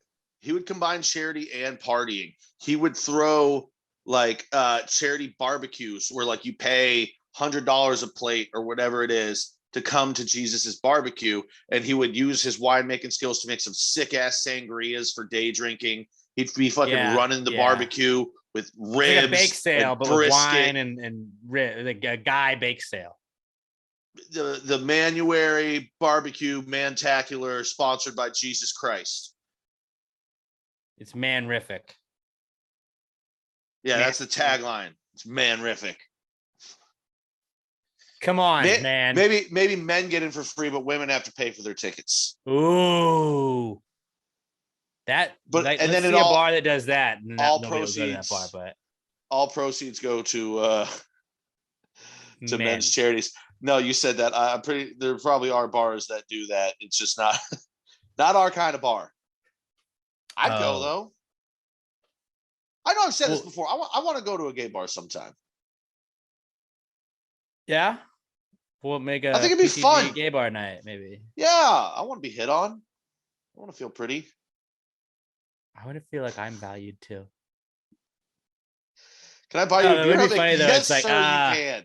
Like some girl goes in, just assumes she's getting free cover. Like, hey, what are you doing? It's Manuary. You bros in free. Like this guy's in free. I'm just here to dance though. Not tonight. You're not. And your drinks are double. Yes, Stacy. And then it's just like maybe have some social awareness. Nobody is at that bar. It'd be us and gay dudes. That's it. Yeah, chicks are back. I'm out. I want to be there. A bar where guys are I'm going to a free bar where people buy me drinks. It's free cover for guys, so guys are gonna go and they're gonna spend more drinking, and gay dudes are gonna be like, that's where we're at. We're gonna turn some dudes tonight. So yeah, I think Jesus would use his carpentry. He would dirty use barbecue, his water to wine skills, and he would raise a lot of money by auctioning those off for charities, and then feeding all the fellas. Yeah, the Manuary. What did I call it? Manapalooza. Charity barbecue mantacular, sponsored by Jesus Christ. Yep. There'd be dope pictures of sangria everywhere. Yep. Have some sangria with us, fellas. Like, just say that. Ooh. Just Gria in. All right. Those are What Would Jesus Do? Hashtag PTG WWJD. Tweet your submissions. Throw Jesus in a modern day situation at Pass Grade Pod. So you'll tag us on those. Pat, will you tell our friends about Alamo Remedy CBD? Oh, I would love to, because I need some of it right now. I have been, I don't know, sleeping weird or something the last couple nights, and then I forget about it in the morning like an idiot, because, I'm groggy in the morning. Maybe I stayed up a little too late. Maybe I had a few too many adult beverages. It's none of your business. But I don't realize I'm sore until I get to work. Neck's all out of kink. It sucks. I come home. First thing I do, as I'm doing right now, grab myself a little bit of this cucumber melon lotion, hit them shoulders, a little bit on the neck. That's the way to go. Some of y'all, you don't like the lotion. You don't like, I'm not saying you have greasy hands, but we all know you get the lotion hands. A little bit, it's a little thick on there. Man, pop a couple gummies in the morning, maybe a little tincture oil. Maybe grab some of that hemp flour. Maybe grab a shot glass, some scissors, pop it in there. Chop it up like that because you don't have a grinder. Fire up that bowl like it's college. They're all good ways. Can't beat any of them. Maybe you just, you take a couple of pills. You take baby aspirin for your heart health. You're over 30. Just try to make responsible decisions. Maybe also pop some Alamo Remedy CBD pills in there. Just part of your daily regimen, just taking care of you. Whatever way you want to do it, there's multiple ways. We've been over it, guys. If you're not taking it, you're fucking dumb. I'm just going to go ahead and say it. It's Manuary, fellas. Look out for you. Yeah. And ladies, too, also. But check your nuts. Fellas in Manuary. Check your nuts to help, to take care of your body. Take CBD to take care of your body. And it's also going to help with your mentals because you're going to feel less stressed out. You're going to feel better. Exactly. And maybe have some chicken, too. Chicken and mentals. I heard that somewhere. Use promo code PTG at checkout. You can get 10% off your order at AlamoRemedy.com. And then tag them on Twitter and Instagram at Alamo Remedy and at Alamo Remedy CBD. Even though you're supporting the people, supporting the podcast. Alamo Remedy CBD, the official CBD sponsor of Pass Gravy and the Not Cool segment. Now the Not Cool segment is it's pretty simple. If it makes you say, hey man, that's not cool throughout the week. This is just a way for you to kind of vent to us. Hashtag PTG Not Cool. Tag us on Twitter at Pass the Grady Pod. Send us your not cool scenarios, and we'll read some of the best ones each week. This is the Not Cool segment. Not cool, man. Dude, that's not cool. Not cool. Not cool. Dude, that's not cool. Not cool, man. Dude, that's not cool. Not cool. Not cool. Dude, that's not cool. Not cool. Not cool. Who wants to go first? I'll go. I think Robert should. Yeah, I was going to say, Yeah. Robert hasn't done this off in a while. So mine's a little sad one too. Has to do with a dog. No. Sam's mom's in Chicago for visiting her mom, and one of their dogs has arthritis. So she has to be given like this medication every day, and her dad didn't want to like hurt the dog like by forcing it open, so he just didn't give it to her. So like Sam's mom was like, can you just go over to the house, then you give the medication because your dad doesn't want to do it or can't do it. And Sam went on Monday and she found the dog Cece like outside. The door was left open just because so they can go in and out in the backyard, just kind of laying there. And she took it to an emergency vet. We were thinking the worst, like, oh, maybe she needs to be put down or anything. But like, it turns out that it's an arthritis flare-up, but she couldn't really move around. So she was dealing with that all day Monday. I was just waiting for results, waiting to be seen, just in general. She's here with us now, but it's she still can't really move around. She's just like in a doggy bed, and Sam has to carry her down to use the restroom and stuff.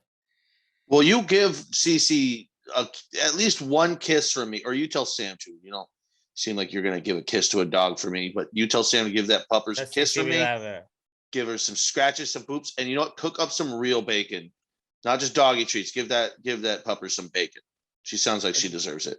As when I had to take care of my boxer when she had cancer and was passing away, when she was at the end, and they gave me meds for her to help her kind of make it through the days.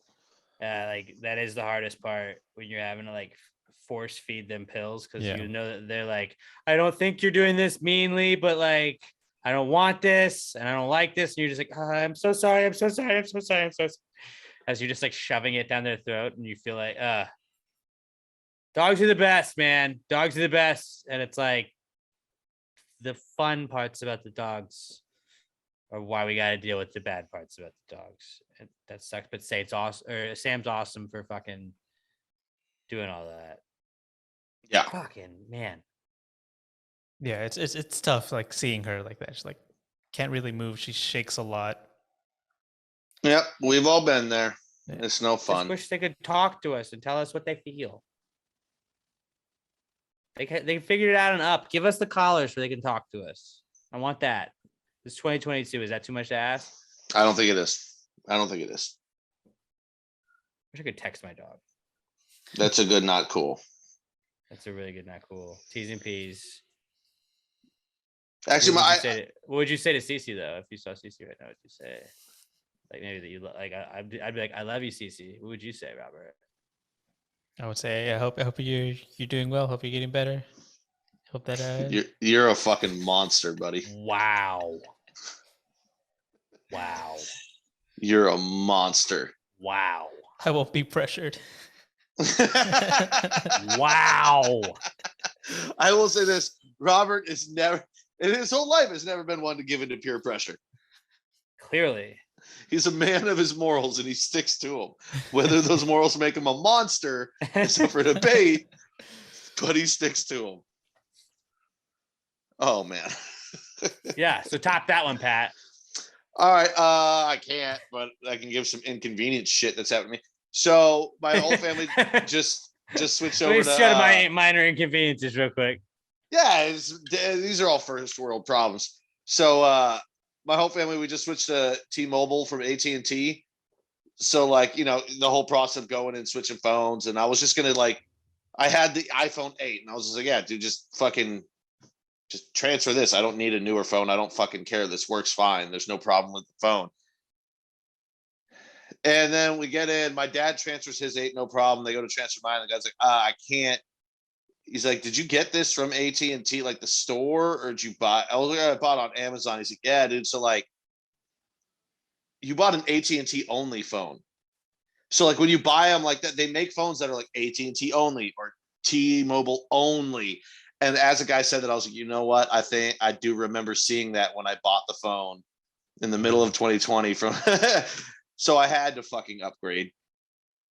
Now I have an 11. So now I'm just dealing with the growing pains of like my old phone had the old iPhone home button. Now it doesn't. So now I'm getting used to just swiping that bottom bar. You're like an old man right now. I had to Google how I to don't like screenshot. changes. I don't. I've never liked changes. I had to Google how to screenshot something. So I was like, the bottom is but in the last one, it was power button and home button. Oh, I guess it was, wasn't it? So like there's that. I'm trying to swipe up to get to my flashlight. It ain't there anymore.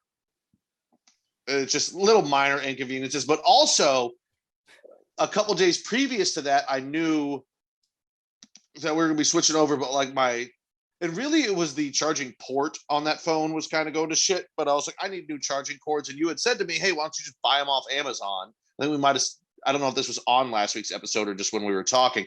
So I went and bought a pack of them. And so then I get this phone, and this phone there's new charging cords now. It's not the. Oh, you didn't get lightning ports. No, it was the lightning, but those were the USB to lightning, like the one that you plug in the computer. These new ones, the guy was like, yeah, you can use those, but it's not ideal for the battery. You need the USB-C to the lightning, the little oval thing. Whereas mine was just like the computer plug-in one. He's like, you can still use it. It's not ideal. So I bought those and I was like, fuck. So then I go and I buy a pack of these ones online because it didn't come with one. And then yesterday, it just occurred to me. I was like, wait a minute. And I opened up the box more where the phone came in and the cord was just in the box.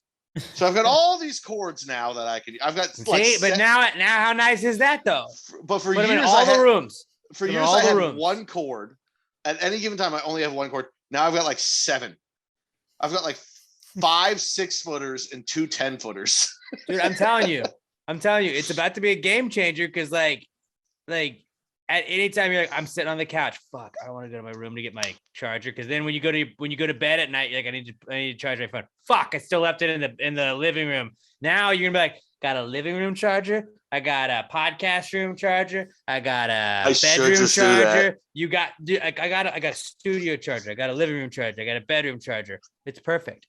So here's the funny part about all of it is now I don't use any of them anyway, because in that same time frame, I also bought, I don't know, you've probably seen the charging block that I bring everywhere with me because my old phone battery was kind of shit.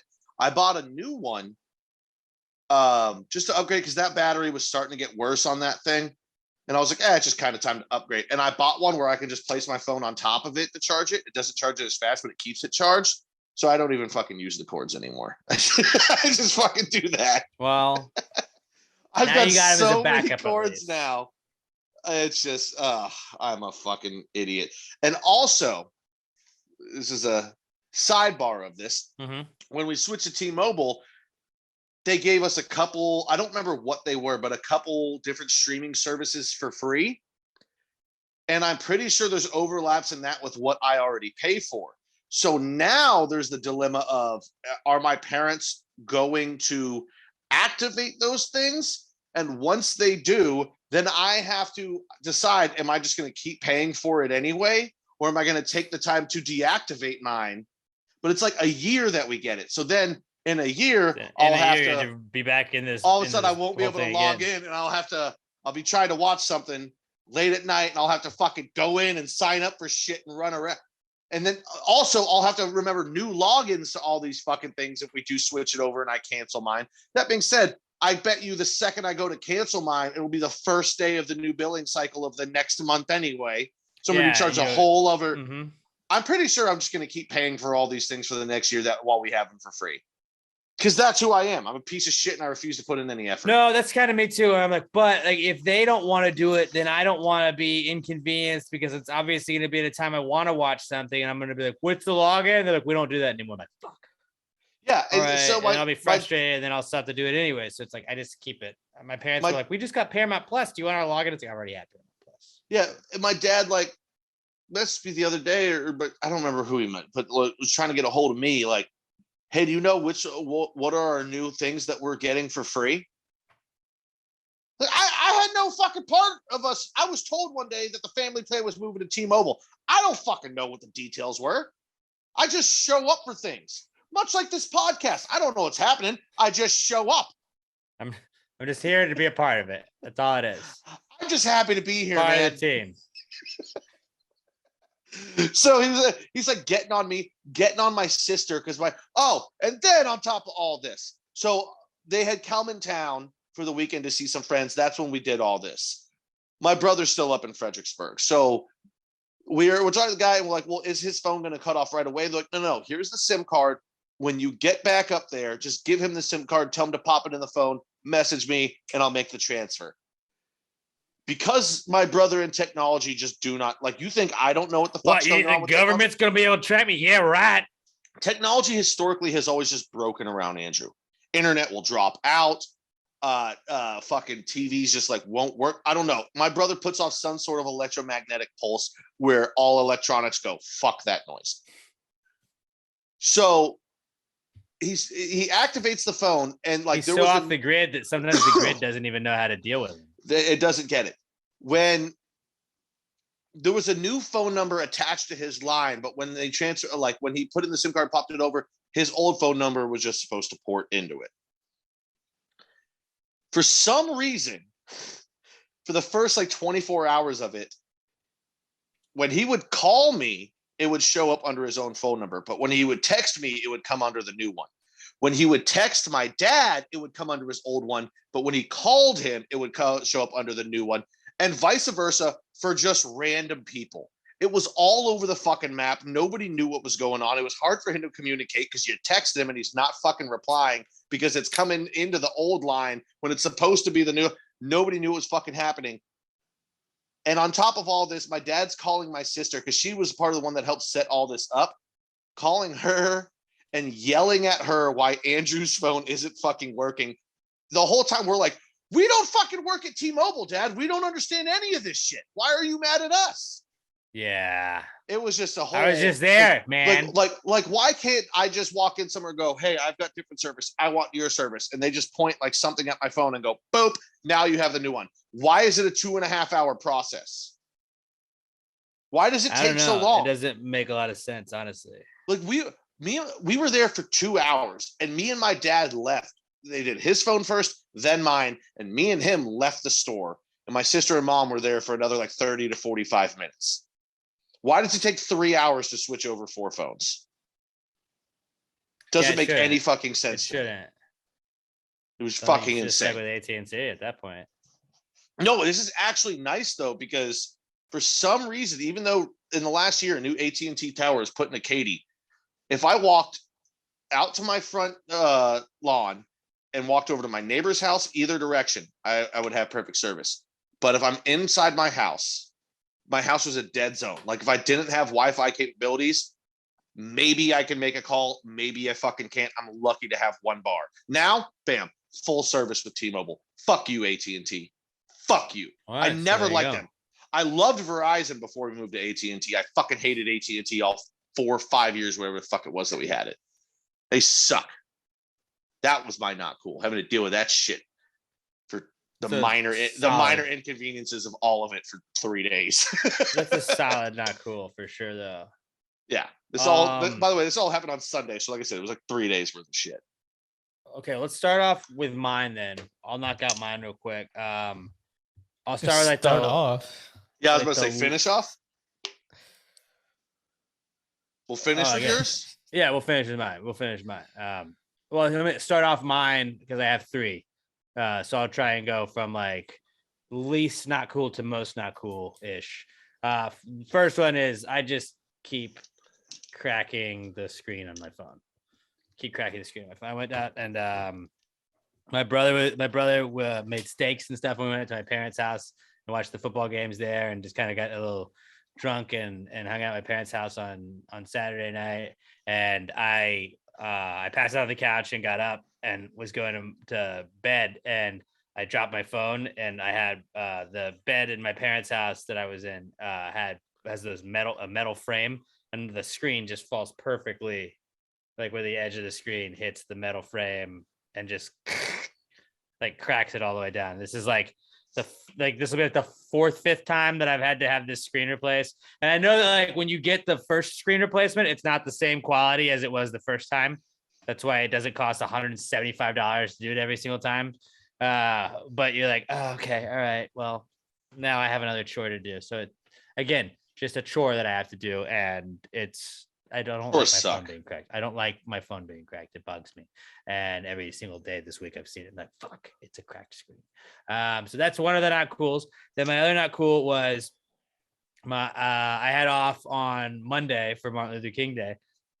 So I didn't have to go into work. Didn't have the alarm set or anything like that. I usually wake up about 3:30. Emma was in Austin visiting her sister and her family, and I was in bed and just hear the fire alarms going off at my apartment, like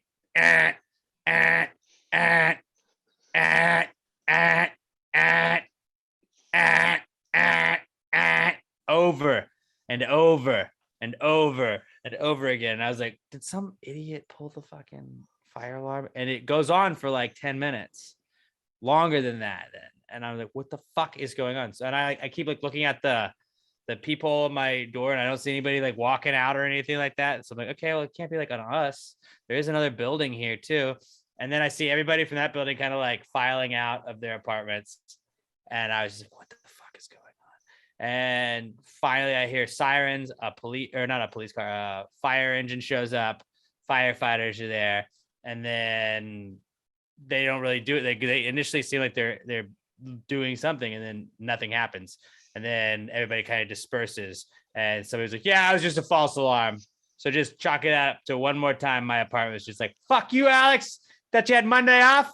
Go fuck yourself. And like I wake up at 3:30 anyways. So my body was just like, oh, we're up. It's time to go to work. Cool. All right. Well, I'm wide awake. And I was like, no, we can go back to sleep, dude. Like, what's up? Like it just fuck you apartments. I hope that like nothing happened that accidentally triggered it or whatever. But it was just like we're just gonna sometimes set the fire alarms off.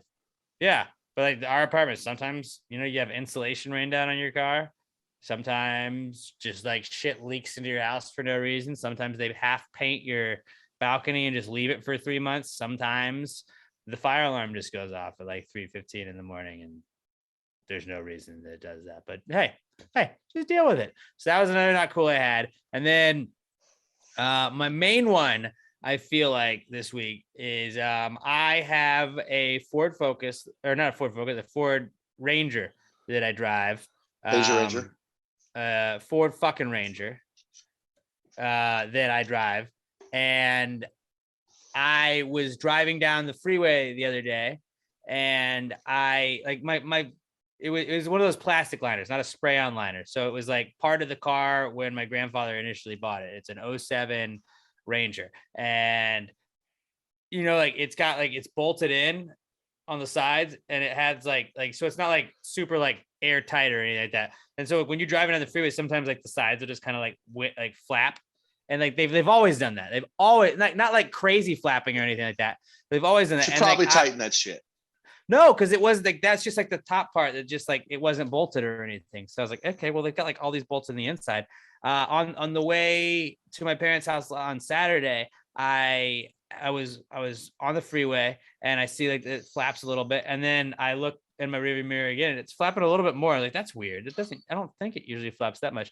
And then the next thing I notice, I hear whoosh, and the entire bed liner of my truck just flew out and was on the freeway. And I was just like, I don't know what to do from here. Do I stop? Like I looked in my rearview mirror and like nothing, like nobody was in like I was in the next to last lane on the right, but like there were two other lanes that were just like empty that it bounced into and it broke apart in, and like it didn't hit anybody right then. And so it didn't say like I didn't cause a wreck or anything. So it I like felt okay, shattered when it hit the ground. It split into like part, like it was like maybe one piece, but it was split where like part of it was hanging off at that point. But I just remember like looking to my right, and there was a guy in the car to the right of me that was just laughing, and he like pointed, and I was like, oh, I saw where it went. Like this is all me just communicating through like a window, and I was like, it's fucking gone now, pal. What do I do? And yeah, so I texted Emma. I was like, yo, my liner just blew out of my truck. She's like, did you go back? Am I supposed to go back for that stuff? No, I didn't go back. I just drove off. I just drove the fuck off. Like I'm not gonna go. The same thing. I'm not gonna go back and then play Frogger and like then they're gonna pick up a dead body and the bed of a truck.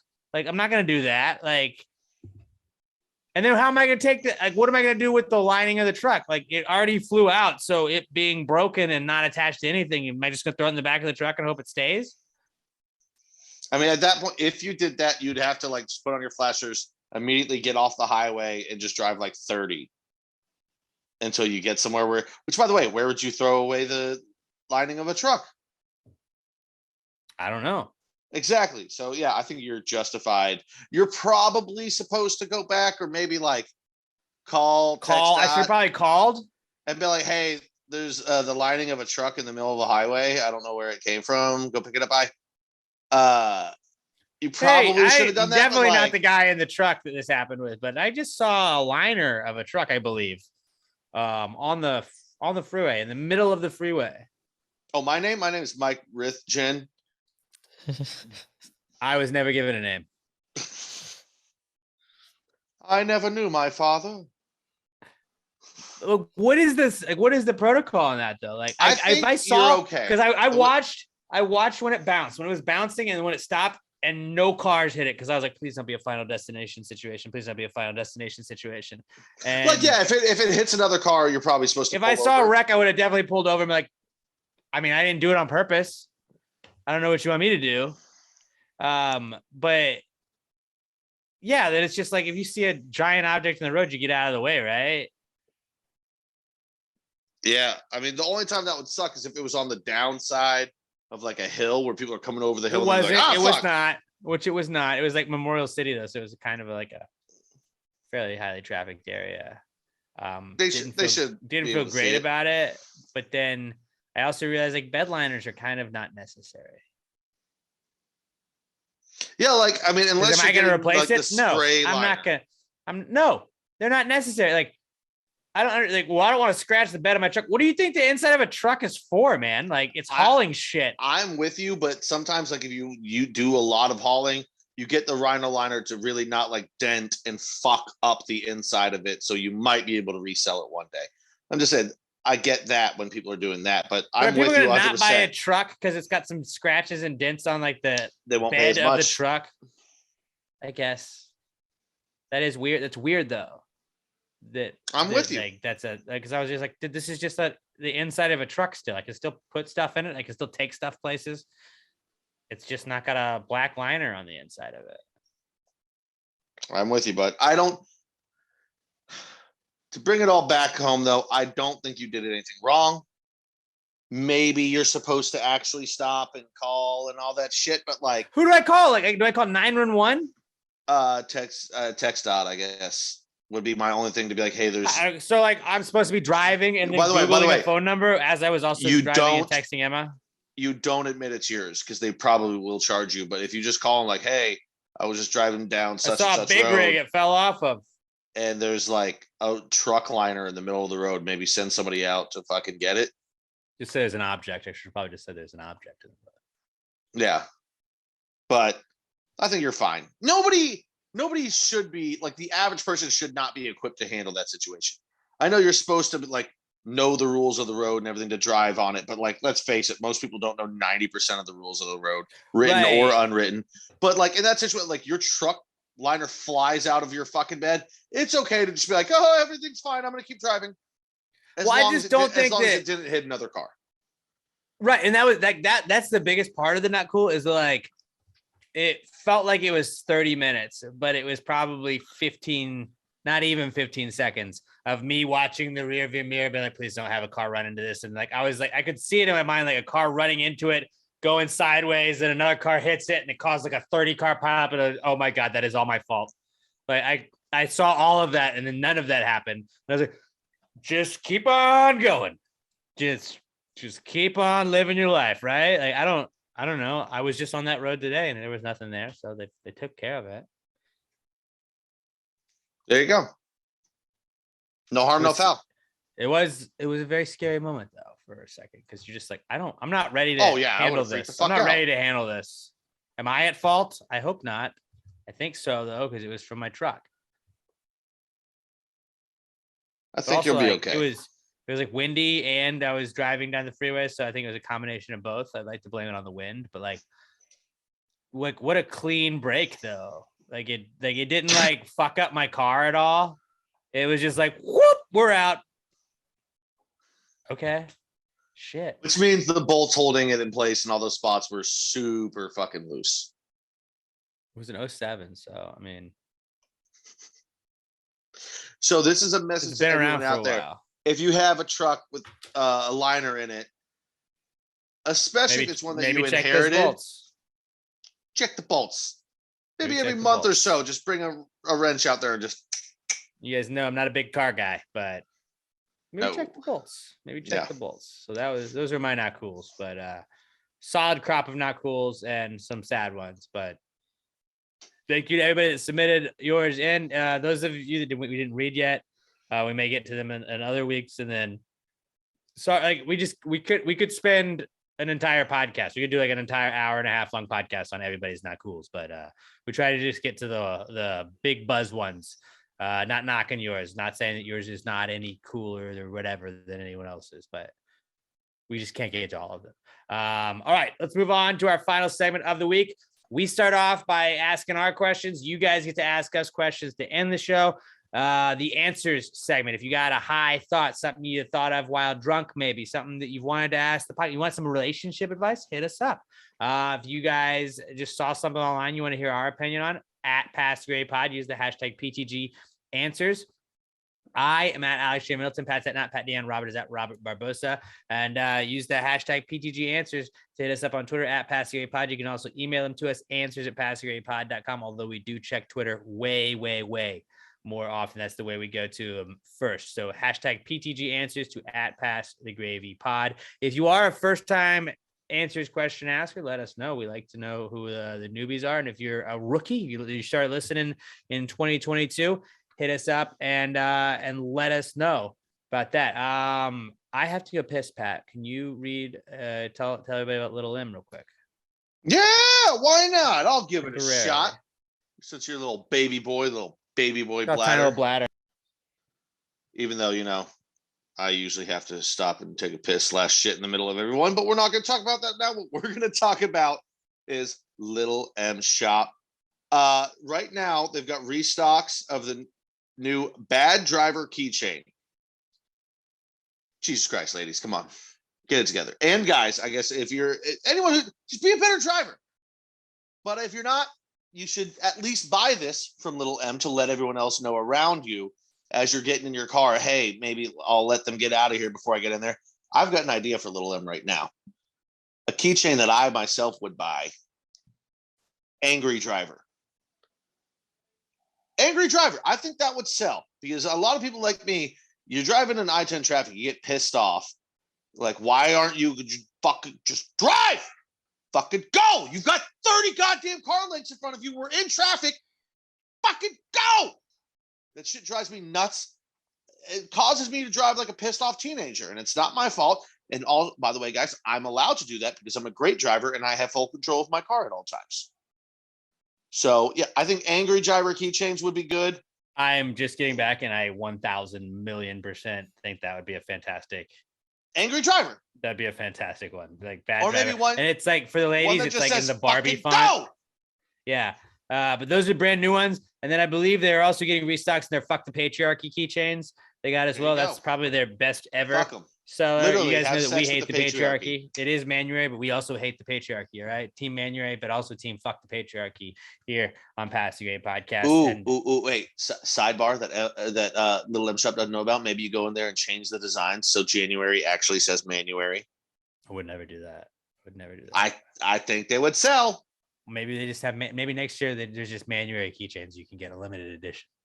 Oh, that's an idea. There we go. That's an idea. Maybe some Manuary shirts, cross promotion with Pass the Game Pod. Maybe. Speaking of shirts, though, they do have some of the most comfortable shirts available of all time. Like some of the softest shirts ever, and they're like pocket tees. Minus the fact that instead of pockets, they have little embroidered words that say stuff like "Don't talk to me," "Always late," "Just okay," "Main character," "Millennial," "Pretty smart," "Tired," "Weird." All cool shirts like that. They have all kinds of awesome keychains, stickers. They have compact mirrors. They have the best air fresheners on planet Earth. They got the Miami Beach, Little Ice, and Fresh to Death. Go check those out. My favorite is the Miami Beach. I like the rad Miami Beach ones. Those are pretty awesome. And then they have all kinds of checklists, whether it be a to-do list. I really like, we have one on the side of our refrigerator that's the last time so like when we give Wheezy her flea and tick medicine, you put the date that you do that, so you know that every month you can do that. And it's just something that's right there. It's very easy to remind yourself of, and you can take a little dry erase marker and write it off. And then they also have the magnetic clean and dirty dishes for your dishwasher. So it's like, oh, I'm not going to put I'm not going to put dirty dishes in with the clean dishes. I now know this. I myself don't typically wash all the dishes, not to brag or anything, but it is Manuary. So Manuary, I don't always wash the dishes. So you'll know, okay, well, don't put the dishes in the dishwasher because those are dirty or those are clean right now. So that's very helpful as well. And they also have a Velcro thing if your dishwasher is not metal or magnetic or anything like that. So go check it out. LittleMshop.com. Be sure to use promo code PTG69 at checkout. You're gonna get 10% off your order at LittleMshop.com. LittleEMshop.com. If you get anything from Little M Shop, tag them on Twitter and Instagram at LittleEMTweets and at LittleEMshop on Instagram. Let them know you're supporting the people supporting the podcast. Little M Shop, the best in everything. Really, they're the best in the whole wide world and the official sponsor of our Answers segment. Well, if you just answered the question, why don't you just answer the question? Be honest, no big deal. Yeah, answer the question. Don't change the subject, just answer the fucking question.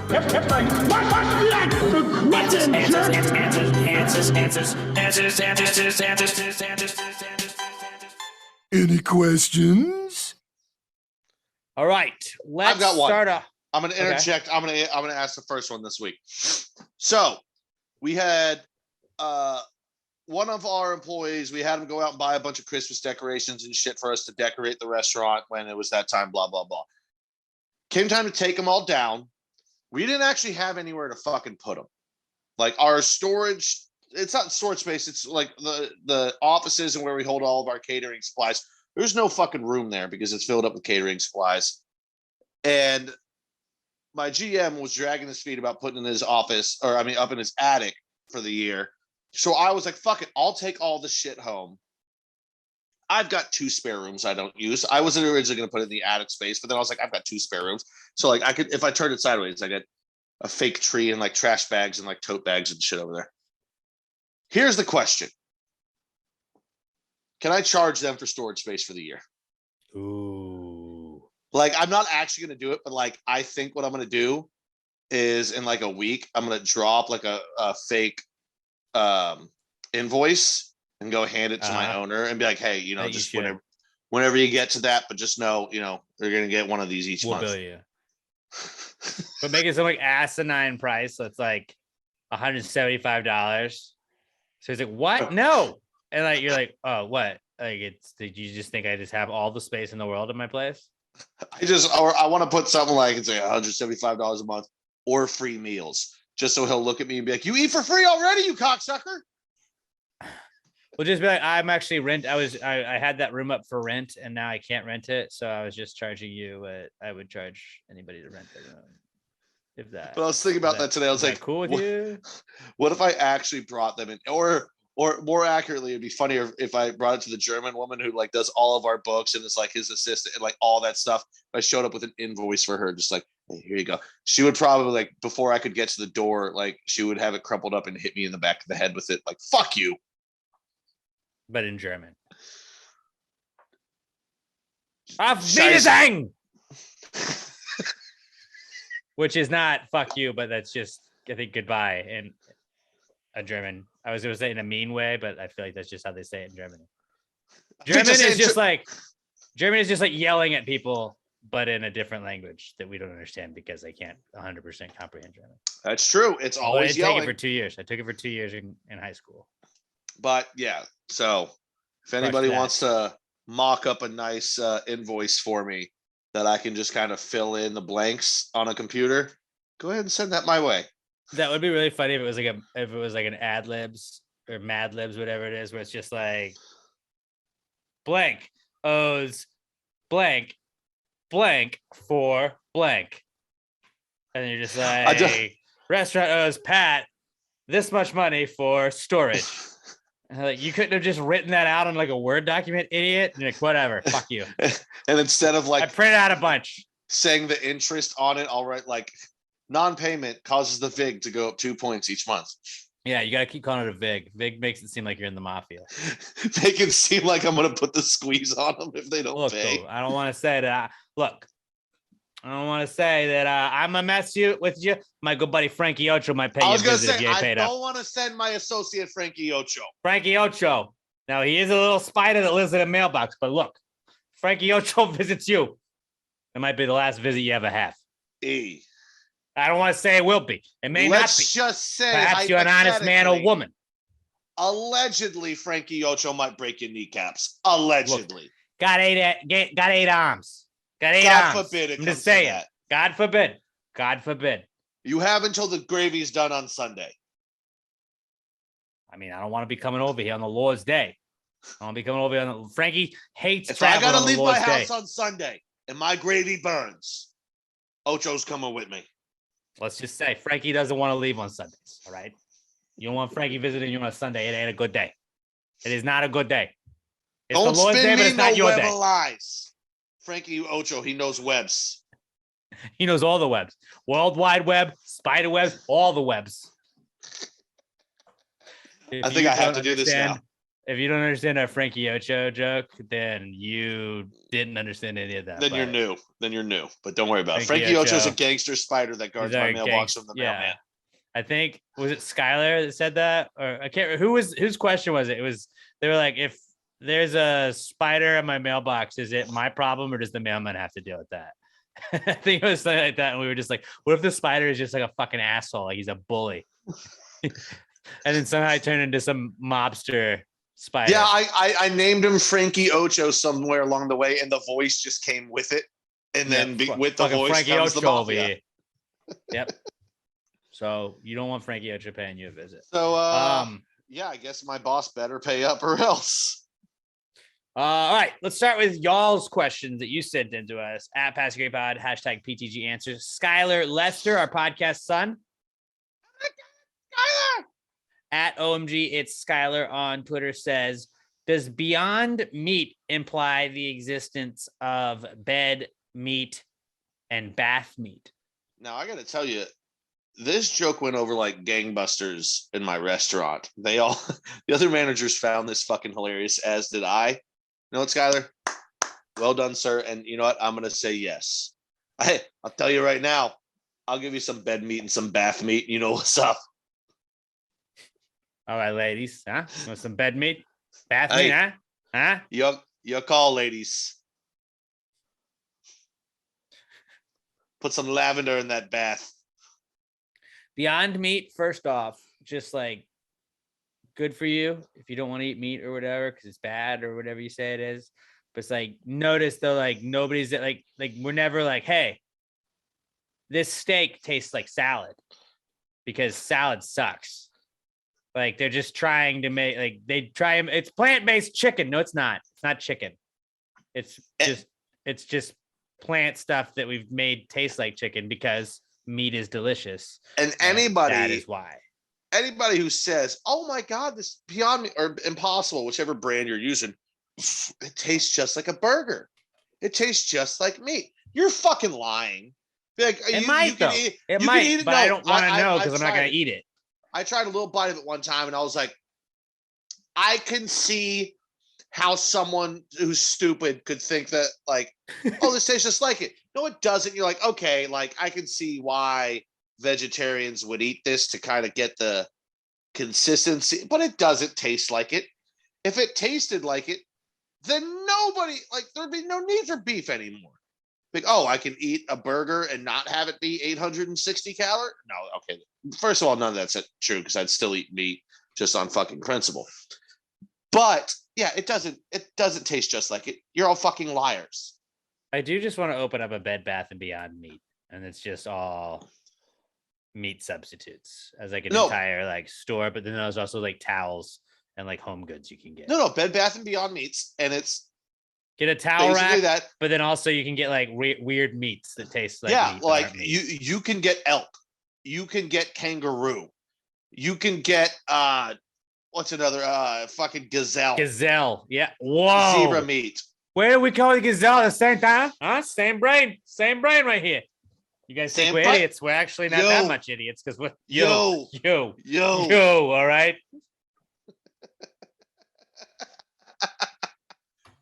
Oh man. No, that I love that question. I love that question, Skylar, and that's just like we're so proud of you. Yeah, I you know what? I love you, buddy. I'm so proud of you for pointing out that yes, there is such thing as bed meat and Beyond Meat, or bed meat and bath meat, and then also we need to just start a store called Bed Bath and Beyond Meat. Who's Daddy Smart Boy? You are, buddy. You are. All right. You know what? You just stay up past your bedtime tonight. All right. Yep. Send us a tweet of you up at like 10 o'clock. Be like, I'm watching TV. I'm going crazy. Woo! Proud of you, son. That was a great question. Proud of you, buddy. That was a great one. Also, like, fuck Beyond Meat. It's a weird thing. Like if you don't want to eat meat, you made the choice to not eat meat. You get to eat salads for the rest of your fucking life. It's not even that. It's like I guess that's who they're going after. But it's like, okay, like KFC's been big about like, oh, it's our Beyond Chicken or whatever it is. Like, if you didn't eat KFC before, like, do you think that people are like, well, maybe I'll try KFC now that it's got a meat substitute? Like, I don't think you're gonna bring new clientele in, and they probably are because they're doing this, and obviously, like, they know more than me. But it seems like, you know, like if I didn't eat Burger King because Burger King wasn't like, if I was vegan, I don't think I'm going to start going to Burger King because they have a Whopper with Beyond Meat in it. Oh my God. That's so good. Now let me get some of those greasy fries as a side, because that's the healthy option, which is why I don't eat meat, because it's not healthy. Was there like butter on that? And butter's not vegan friendly or something like that. I don't know. There's always oils and stuff that things are cooked in. It's like, well, that was made by a nut, and nuts are not healthy. Or nuts are basically living organisms. Actually, fun fact though, even if you have a peanut allergy, peanut oil is okay, because the cooking process of it's at such a high temperature, it doesn't affect it. I've learned that from people that have peanut allergies in the restaurant. I found it weird at first too. I would still be very nervous to serve anybody. Some people are. People come and be like, I have a nut allergy. Do you use peanut oil? I'm like, yeah, but like, you don't even know about your fucking allergy. Because like, I've had people come in with severe nut allergies, and they're like, no, like peanut oil is fine. Like the cooking process takes care of all that shit. Like, I know, because if I ate nuts, I would die, but peanut oil is fine. I'm like, dude, it's your thing. If you say it, I fucking trust your word. Being a parent, like I'm obviously not a parent, but like being a parent and having a kid with allergies, like, would be the most terrifying thing in the world. Where it's like, can you like a peanut allergy? We're like, oh, by the way, if your kid has a peanut, their throat is going to swell up and they'll suffocate to death. You're like, oh my God, what? Like, I don't, bro. My cousin, like, I don't know how you just go through life being like, well, there's just peanut butter. Oh no. And like, we always made fun of that kid, but it's like, that is like literally life and death. Like, yeah, my cousin Teddy the Ginge, which we've never called him, but I'm gonna start calling him that now because he's a full-on fucking ginger, like bright red hair, pale skin, Teddy the Ginge. Candy bars, because he's got a peanut allergy, and all those candy bars are made in the same factories, and because of all that fucking peanut dust in there, he can't eat like candy bars and shit. Robert, do you have any allergies? Any food allergies? No. Not like, at all. Can you imagine though, like it's nuts though that like there's some people that like, if you have, you know, seafood, like your throat swells up, like that's crazy. And like we were just talking about, like if you're a parent and your like kid it has some sort of like seafood allergy or anything, you're like, no, you're just like diving in front of like peanuts and stuff like that. Like, don't let them, like, I don't know how, like, I understand why people are homeschooled, because you're like, I would be so terrified that my kid is going to have a peanut at school. Mm-hmm. Robert's allergic to telling the difference between red and green M&Ms. Well, Robert's allergic to telling people that he loves them. I break out in hives. That would be crazy if you had like the red dye allergy and we're also colorblind. That would be terrifying. Yeah. That'd be wild. Is this green or red? I don't know, and I might die. You can't see green or red, huh? I mean, I can see them. It's just hard to tell them apart. So like, if you were like the bomb guy, like you would definitely not be the guy that like to cut the cord though, right? No. Like, is it green or red? You cut the fucking red one. Like, I didn't know, man. Why did you let me do this? How did I get this job? There has to be somebody that's more qualified. Like, I don't know, Bobby. You were the guy that was here. You were the guy that was here. We got you and a dog, and the dog can't see colors less than you, man. It's up to you. That would be like us trying to pull off some sort of heist, and like we're just idiots, so we would throw you in like the diffusing thing. Like, why would you guys know I'm the one that's colorblind?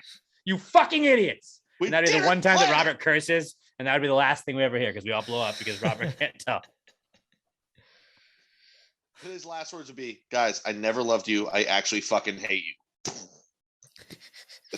And it's the right one, so like we don't blow up. Then it's awkward after that. And then we just have to like live with that. Remember when you thought we were all gonna die? You're like, Hey, the fucked up thing is, I got my plants. The fucked up thing is, I'd be like, was anybody surprised by that? I always kind of assumed that about Bobby. I always assumed he hated me. He just puts up with me. Everyone else is hurt, and I'm like, yeah, who wants the fucking lunch? Where are we going? Let's move on. Yeah. This is a very specific one, which is why we have a bonus answers question this week. Adam the Cop at Deputy 83T12 says, are they still dim boys? Yes. They are. But here's the thing. But dim boys, we just know, like, they're the guys that are going to let you down in the postseason. Yup. when they say we them boys, that's not a good thing anymore. Like, not since 97 has being dem boys been a good thing. We them boys means we are going to have regular season success. Hey, they have and 5 either not Super Bowls though. And either not make the playoffs or hey, can you pull up the DVD of that happening? No, you actually have to have a VHS. I mean, I know the technology was technically around.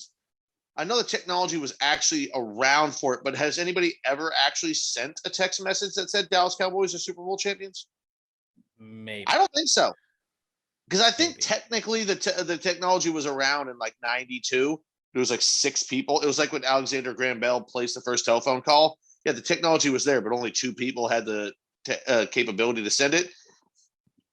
Yeah, Cowboys, you're a joke of a franchise. And here's the fucked up thing is most Cowboys fans know this. Like, they're the loud boisterous ones that get in fights in stadiums. Cowboys fans are like Yankees fans. They're pretty self-aware. Like, I'm a Yankees fan that I feel like I'm like not most the are worst cool. Like, I'm a Yankees fan that like, okay, dude, I don't fucking think the Astros cheated. I don't fucking care. Everybody cheats, whatever, right? I mean, it's like the Astros cheated, but so did everybody else. I don't give a shit. And then there's the people that are like, oh, well, that doesn't even count to your ass. Like, I'm not that guy. I think there's most Cowboys fans like, fucking, I hate that the guys that are weed in boys every time we win, they like buy the Super Bowl tickets. Like, those people give everybody a bad name. And I understand that as most Cowboys fans are not those people, but those people make it so easy to just fucking shit on them every time we lose. And like, because I hate the Cowboys, I'm going to do it. So fuck the Cowboys. They are dim boys, but dim boys just means different things. Like, ever since you've been dim boys, since that song has been out, they've not won anything ever. It's fucking hilarious. The most Super Bowl wins in the last 35 years. Patriots and Giants. Fun fact. You know what's crazy 35. too is I heard somebody talking about this the other day. For years, people have made fun of the Cowboys for Jerry Jones being the owner and the GM. Long live Jerry Jones. Long live Jerry Jones, though. And Mike McCarthy. You can't actually say he's done a bad job right now. Yes, Dak is overpaid by a lot, but look at that roster. He put together a hell of a fucking team, but unfortunately, he also hired Mike McCarthy. And like he put the team together. That is a team with ridiculous amounts of talent. And he hired a clown to run it. And then he hired a fat fucking Wisconsin washout that looks like jelly filled in a sausage casing.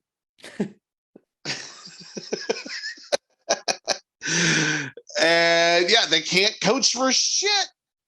And now they might fire him to put. No, they won't. He said his job's safe. His job's safe. Yeah, but can you ever really trust Jerry? Like, appoint him lifetime. I want him to be the coach forever. So do I. Like, yeah, don't ever go anywhere. Don't ever change. When like that report came out that if they don't do well in the playoffs, he could be fired for Kellen Moore. Okay, like Kellen Moore was calling those plays. Yeah, he's the one. Like, that's the fucked up thing is he's the one calling the plays. He's the one designed. Like, yes, it's Mike McCarthy's team and it's kind of his offense, but it's really Kellen Moore's offense. He's the one calling the fucking plays, and their offense has been the definition of boomer bust this year. When it's good, they are lighting people up. They're when great it's bad, against the NFC East. It was bad. Inadequate. And part of that is it's Dak. If Dak is good that day, you're going to be good. If he's bad that day, you're going to be missing wide open fucking slants and not be able to move the goddamn ball. Plus, now Zeke is overpaid because I don't know if he was just injured this year, which could be it, or has Zeke just hit that running back ceiling where like he kind of is. I think it had more this year to do with the fact that Zeke was never really healthy. Give him another year or two. They're going to be in cap hell. They're about to be in cap hell. Oh, yeah. Like Micah Parsons isn't going to be able to resign unless they get rid of Zeke and or Dak and or Amari Cooper. Gallup's gone. I mean, CeeDee Lamb has 2-3 years left on his contract, but like, I'm just so the Cowboys are going to fall apart in the next couple of years. They got 2 more years. They have a chance to win it. And how many was Dak's just a 4-year deal? I think it was a 4-year deal, but yeah, it's way too much. But regardless, they are dim boys. They are still dim boys. Ever since they've been dim boys, though, they haven't won things. So they are still what we thought they were. Fuck the Cowboys. That's what I have to say. They are who we thought they were. That is true. Danielle Weston at Danny_Weston says crumbs, just food glitter. Yes. Crumbs are food glitter. Well, I would tend to disagree because glitter, once it gets on your clothes, you can try and wipe it off. It doesn't fucking work. I will eat every last crumb off of my shirt and then just pop the shirt and they're all gone. You can't pop glitter off of your clothes. I have, I guess this is like a sort of auxiliary, not cool, but we got an awesome new coffee table for Christmas. My parents gave it to Emma and I, and it's like real wood, like the first like real wood coffee table we've had, but it's one of those where you can like lift it so like you can eat at the table and stuff, and like you can store stuff under it. Same style of your old one, but it's like legit, like real wood. Yeah. It's pretty cool. But the one downside of it is it's got like where it's like rough wood on one side, like on like it like every plank is like rough wood, then smooth wood, then rough wood, then smooth wood. And like if you get crumbs, the like outer lining is that like rough wood, so you can't ever just like swipe crumbs off the top of it. Like they always get stuck in like a little like crevice. And you're like, damn it. And it's like you can get it off eventually, but it's just like I can't just like done with this. I just had a sandwich. Done. Just get some sandpaper and sand that shit off. Yeah, but I don't want to fuck up. Like it's like one of the first like real like cool like real home ownership things that I have right now is like a real wooden coffee table. Like I feel like an adult with it. It's like I don't want to fuck it up. I feel. I don't want to fuck that up. But yes, the Cowboys are still dim boys. No, we were already on. No, crumbs. No, my bad. Crumbs are food glitter. That's where I got to the coffee table with. I think crumbs. I disagreed, but I'll allow it. I'll agree. Robert, what do you think? Break the tie. I disagree. Because like they're everywhere. They go everywhere. I'm with Pat, or I guess what Pat was. No, I'm back off of it. I'm gonna stick with my initial. I don't think it's not because glitter's impossible to get out, and crumbs you can. I had to move when we had glitter in my house. I moved. I just moved. You can literally like crumbs are super easy to get off of you though. Glitter is not. But then like sometimes like you like when you like are cleaning out under like the couch cushions, you're like, oh my god, there's so many crumbs. How did I not get those? Hey, just don't. It just stays stays around forever. I think they are, but I was outvoted. Yeah. Glamour Perry at Glam for Life, and that's life with a Y. Glamour says, how much popcorn is in a bag? Like a whole corn cob or a half corn cob? That's a great question. It's actually, by the way, we're recording this on January 19th, which is National Popcorn Day. I don't think she planned that, but how much corn is actually in a bag of popcorn? It's definitely more than a half corn cob. Yes. It's definitely more than a half. I would say at least one whole corn cob.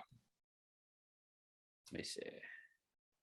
A large bag of popcorn would have about 29 ears of corn, while a small bag will contain about 15 ears. So that's a lot of corn. That's a lot of corn. I would not. Yeah, I would not have guessed that much. I would not have either. 15? That is a lot of corn. I mean, and again, this may not be factual. This is literally just the first thing that popped up when I Googled it. Somebody called me out a couple weeks ago on something that I said like that. It was last year. And I was like, like literally when we Google it, I'm Googling it right then. And the first thing that pops up is what I'm assuming is fact. It's very possible. Are they going? Now, are we talking movie theater large bag of popcorn? Or are we just talking the basic bag of popcorn that you pop in your microwave? Act 2 popcorn. That's what I was thinking of that she was asking was like pop in the microwave bag. I would say that's still probably multiple, but 15 ears of corn for a small bag of popcorn. It seems a little much. That seems. Do you have any idea how many kernels are on a fucking corn cob? But how do you get like? I don't know. I'm dumb. But like, how do you get like just the kernel without having the corn? You know. That blows my mind. I don't like. That's just corn seeds. is basically what kernels or corn seeds, kind of, right? I have no idea. I don't know. Like, because doesn't it make like wouldn't it make sense? It doesn't happen. I've definitely like I put like popcorn seeds in a microwave and like literally just like turn it on for 30 seconds to wait to see if one pops. It's a fun little betting game if you have some friends over. But I like that. I'm just saying, like, you put 3 in there, you like pick one, go. But like, shouldn't a kernel of popcorn also turn into just like one like corn kernel? Like, it should. Doesn't it make sense? Pop. Like in my dumb brain, it's like, but what if like that'd be funny if it's like you sometimes just get a kernel of corn and sometimes you get a popcorn kernel. Oh, this is just corn. By the way, did anybody else just like as a kid or whenever you eat popcorn, you get down to the bottom and it's just the kernels? Still eat that shit? I love that. I love the like. I know. Like, why am I chewing on that fucking? Because it's out, and you're like, I'm not done. But I always like loved the ones where it's like the kernel, but it just barely popped. It's like the edge of it popped, and it's like so then you get to slice your tooth right through that. Just bitch. A teeny little puff, and you're like, yeah, I like that. That was good. I don't know. That's I also found what you said where it says that many. That doesn't seem like 29 it years right, of corn. There's no fucking way. There's no way you can convince me that 29 years of corn we're put into that. And now, honestly, like let's also make a mixed bag of popcorn, a popcorn mixed bag where it is like literal corn and then popped corn. Cream corn popcorn. Give me a can of cream corn. Creamed popcorn. I'm gonna pour them both into a fucking giant bowl, and I'm gonna eat that shit with a spoon. And dude, I'm all about cream popcorn.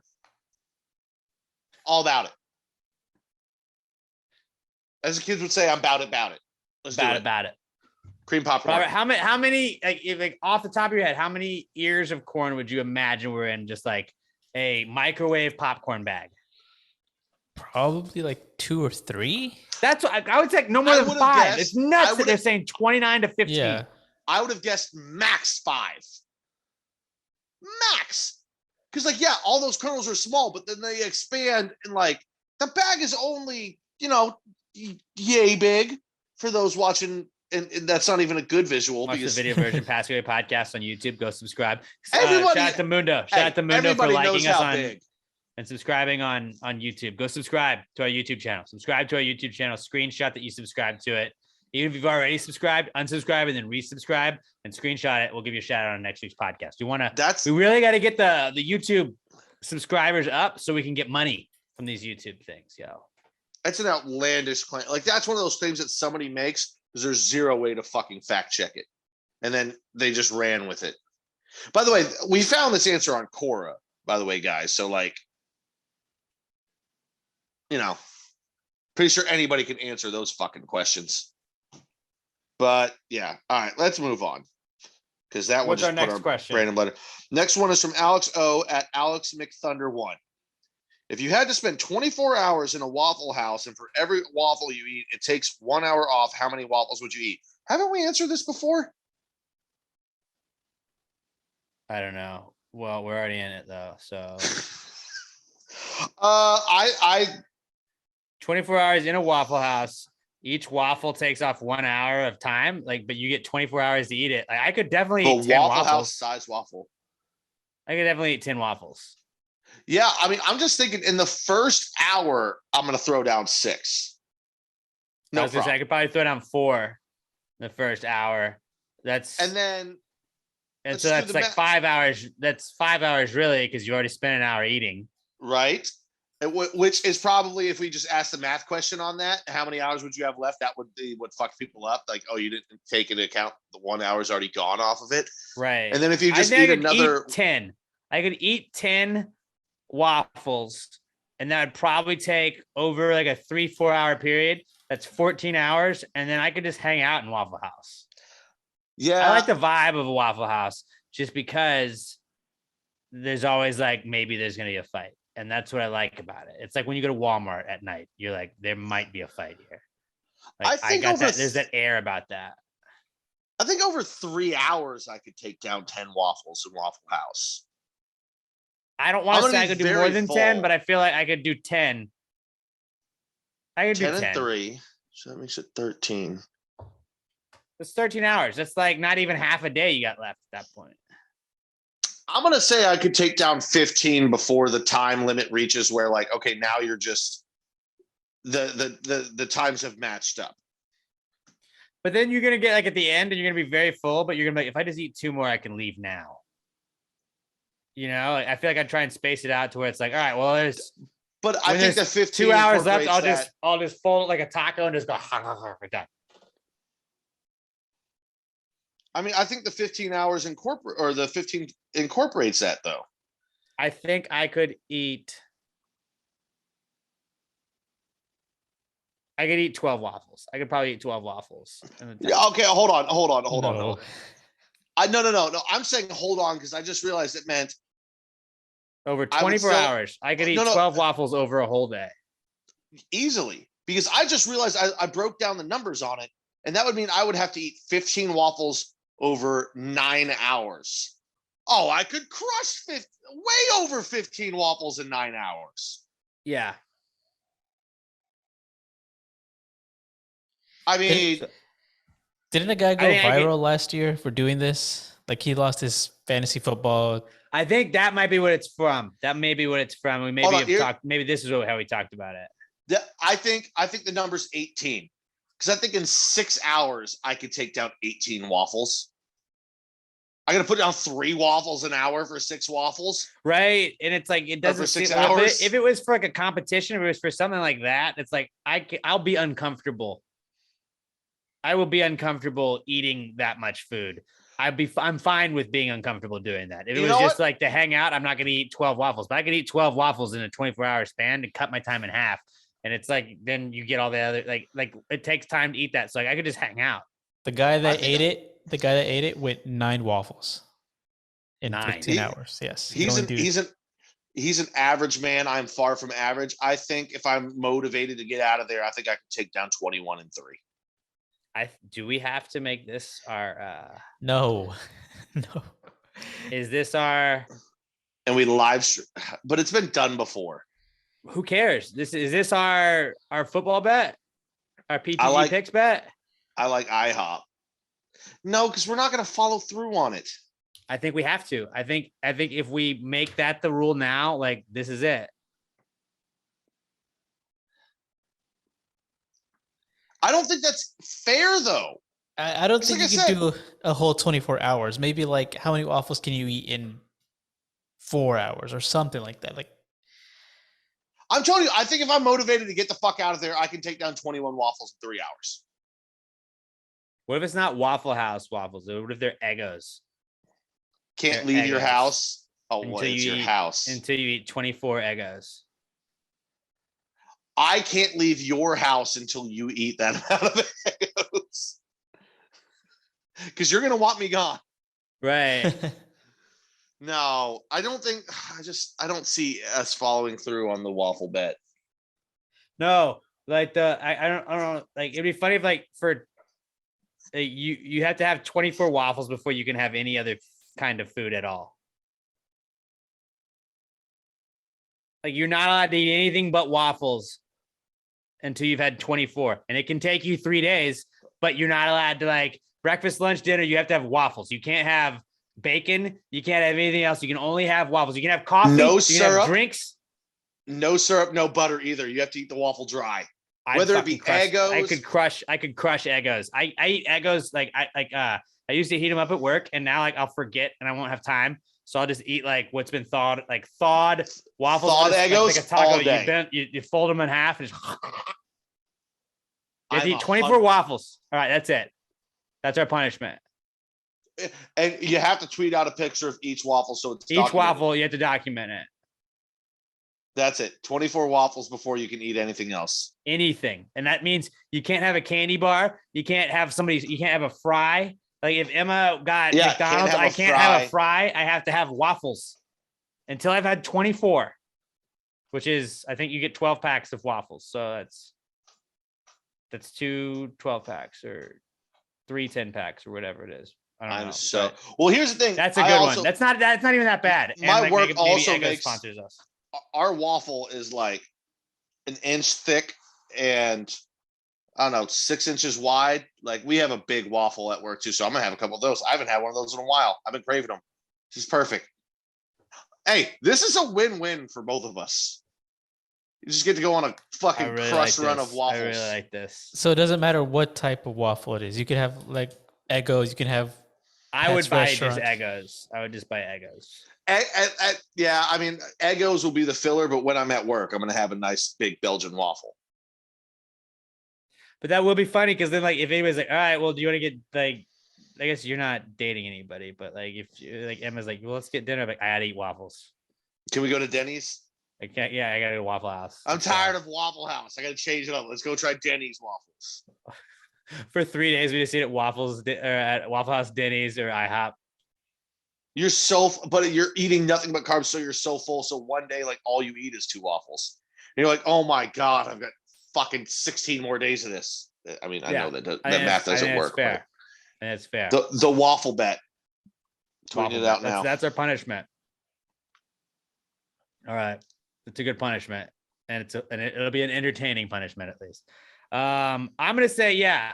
You said the guy did 9. I think at Waffle House, I think I could probably do 12 overall and just be really uncomfortable. Yeah, like I ate 2 boxes of ice cream sandwiches one time in a day just because they were there. I wanted to. Yeah. It was one very early on in Emma and me dating, and she was like, "What? Is that a second box you just said?" Like, I did. That is how much I ate. Yes, that works. By the way, I'm not saying I'm just saying PTG Picks punishment has been decided. It's the waffle bet. Tune in to find out more details. Mm-hmm. Mm-hmm. All right. Our next question comes from our final question of the week is from Raimundo Benavidez at Kmundo B on Twitter. He says, since there's a no beans/beans in chili debate, now I ask, does chili belong in gumbo? I thought he was going to say, does beans belong in gumbo? And I'd say no. I mean, I'm not chili in gumbo, but it does sound kind of like an interesting combo. It doesn't belong there. We're getting to kill one. Get rid of one. Gumbo or chili. You can't ever have the other one forever. Which one do you go? You can only have one forever. I'm probably getting rid of gumbo. I'd probably go gumbo. I'd probably have gumbo forever. Robert, what about you? I would keep chili. I mean, you can't knock anybody keeping chili. I mean, I can go without gumbo. I can be like, man, that gumbo smells good. Does but like chili belong in gumbo? I don't think so. Gumbo is year round. When it's chili season, you're like, oh, that chili smells good, and you can't have it. You're like, but you also have a nice warm bowl of gumbo. I know, and nothing against gumbo. I'm just saying personally, I'm gonna choose chili. I love chili. No, that's a good one. I'm gonna go gumbo, but I'm in the minority, I guess, out of the 3 of us. So I don't think chili belongs in gumbo, though. No, but also then we're getting into fusion, like Tex-Mex, Chumbo. fusion. I don't think it belongs there. But if you're like, hey, I made this gumbo and I also dumped some chili into it, I'd be like, go on. Also, bring me a bowl. I want to try this. I like the name Chumbo, anyways. Why not Gumby? I like Chumbo. Chumbo. I mean, it just sounds good. Sounds cool. That just sounds like chum. Chumbo also sounds like a nickname my brother would have called me growing up to piss me off. Like chubby and I think that wasn't on The Office. I wasn't even fat growing up, but he called me Gordita for like a year and a half, and it used to really fucking piss me off. And I was in shape back then. Like this is when I was like 12, and all I did was play sports all day, every day. I get really fucking mad because he would just be like Gordita Chumbo over and over. Chumbo, I like that. Chumbo, it is. I don't think chili belongs in gumbo, but I'd try it. I don't think it belongs there, but I'm not mad at the fusion. Yeah, I'd try it for sure. That's a what Tex-Mex is Tex-Mexican. That's a Texan. Cajun. Texan. Hi Sam. It's Tajin. Tajin or Texan or Tajin? I think Tajin sounds better. It's Tajin Fusion. Sounds cool. Tajin Fusion. It rolls off the tongue. Done. We're opening a food truck. We gotta get dips. Verbal trademark. Great questions, guys. Thank you so much for hitting us up at Pass the Gravy Pod on Twitter. Use the hashtag PTG Answers. I am at Alex J Middleton. Pat's at not Pat Dion. Robert is at Robert Barbosa 03. Go on iTunes, Spotify, iHeartRadio, wherever you're listening to us. Give us a 5-star review. If you're watching us, make sure that you hit the like button on the video. Leave us a comment. Subscribe to us. If you've already subscribed to us, unsubscribe, then resubscribe and screenshot it to us, and we'll give you a shout out on next week's podcast. We really want to up those YouTube numbers. Share us with a friend. If you're at your friend's house and you're using their computer for some reason, just go to YouTube and subscribe from them to us, so they'll get all of our updates, because that's how we do the podcast. Share us with a friend. Give us a 5-star review on iTunes, Spotify, iHeartRadio, wherever you listen to podcasts. Robert has a podcast called A Recent Study Suggests. You listen to the new episodes of that every Monday, correct? Yes. At A Recent Study Pod on Twitter and Instagram as well, and you can follow them on Facebook. Also, Darling Like a Marlin 2, Electric Boogaloo. Get ready for April. Have those Saturdays open in April. Hopefully, in the next couple of weeks, we'll have an actual date for you guys to mark down in your calendars. But I'm very excited for that. I'm very excited for all the things we got going on. And I'm very excited for the waffle bet. I'm excited for all kinds of stuff we got going on in the Pass the Gravy universe. You guys are the best. Hashtag waffle bet. Hashtag waffle bet. Thank you guys so much for tuning in, listening to the podcast. Please share us with a friend. We love you guys. Y'all are the best. Be good to one another. And until we talk to y'all next time, pass the gravy. Yeah. Bitches! Low, shawty got low, yeah. Low, shawty got low. She hit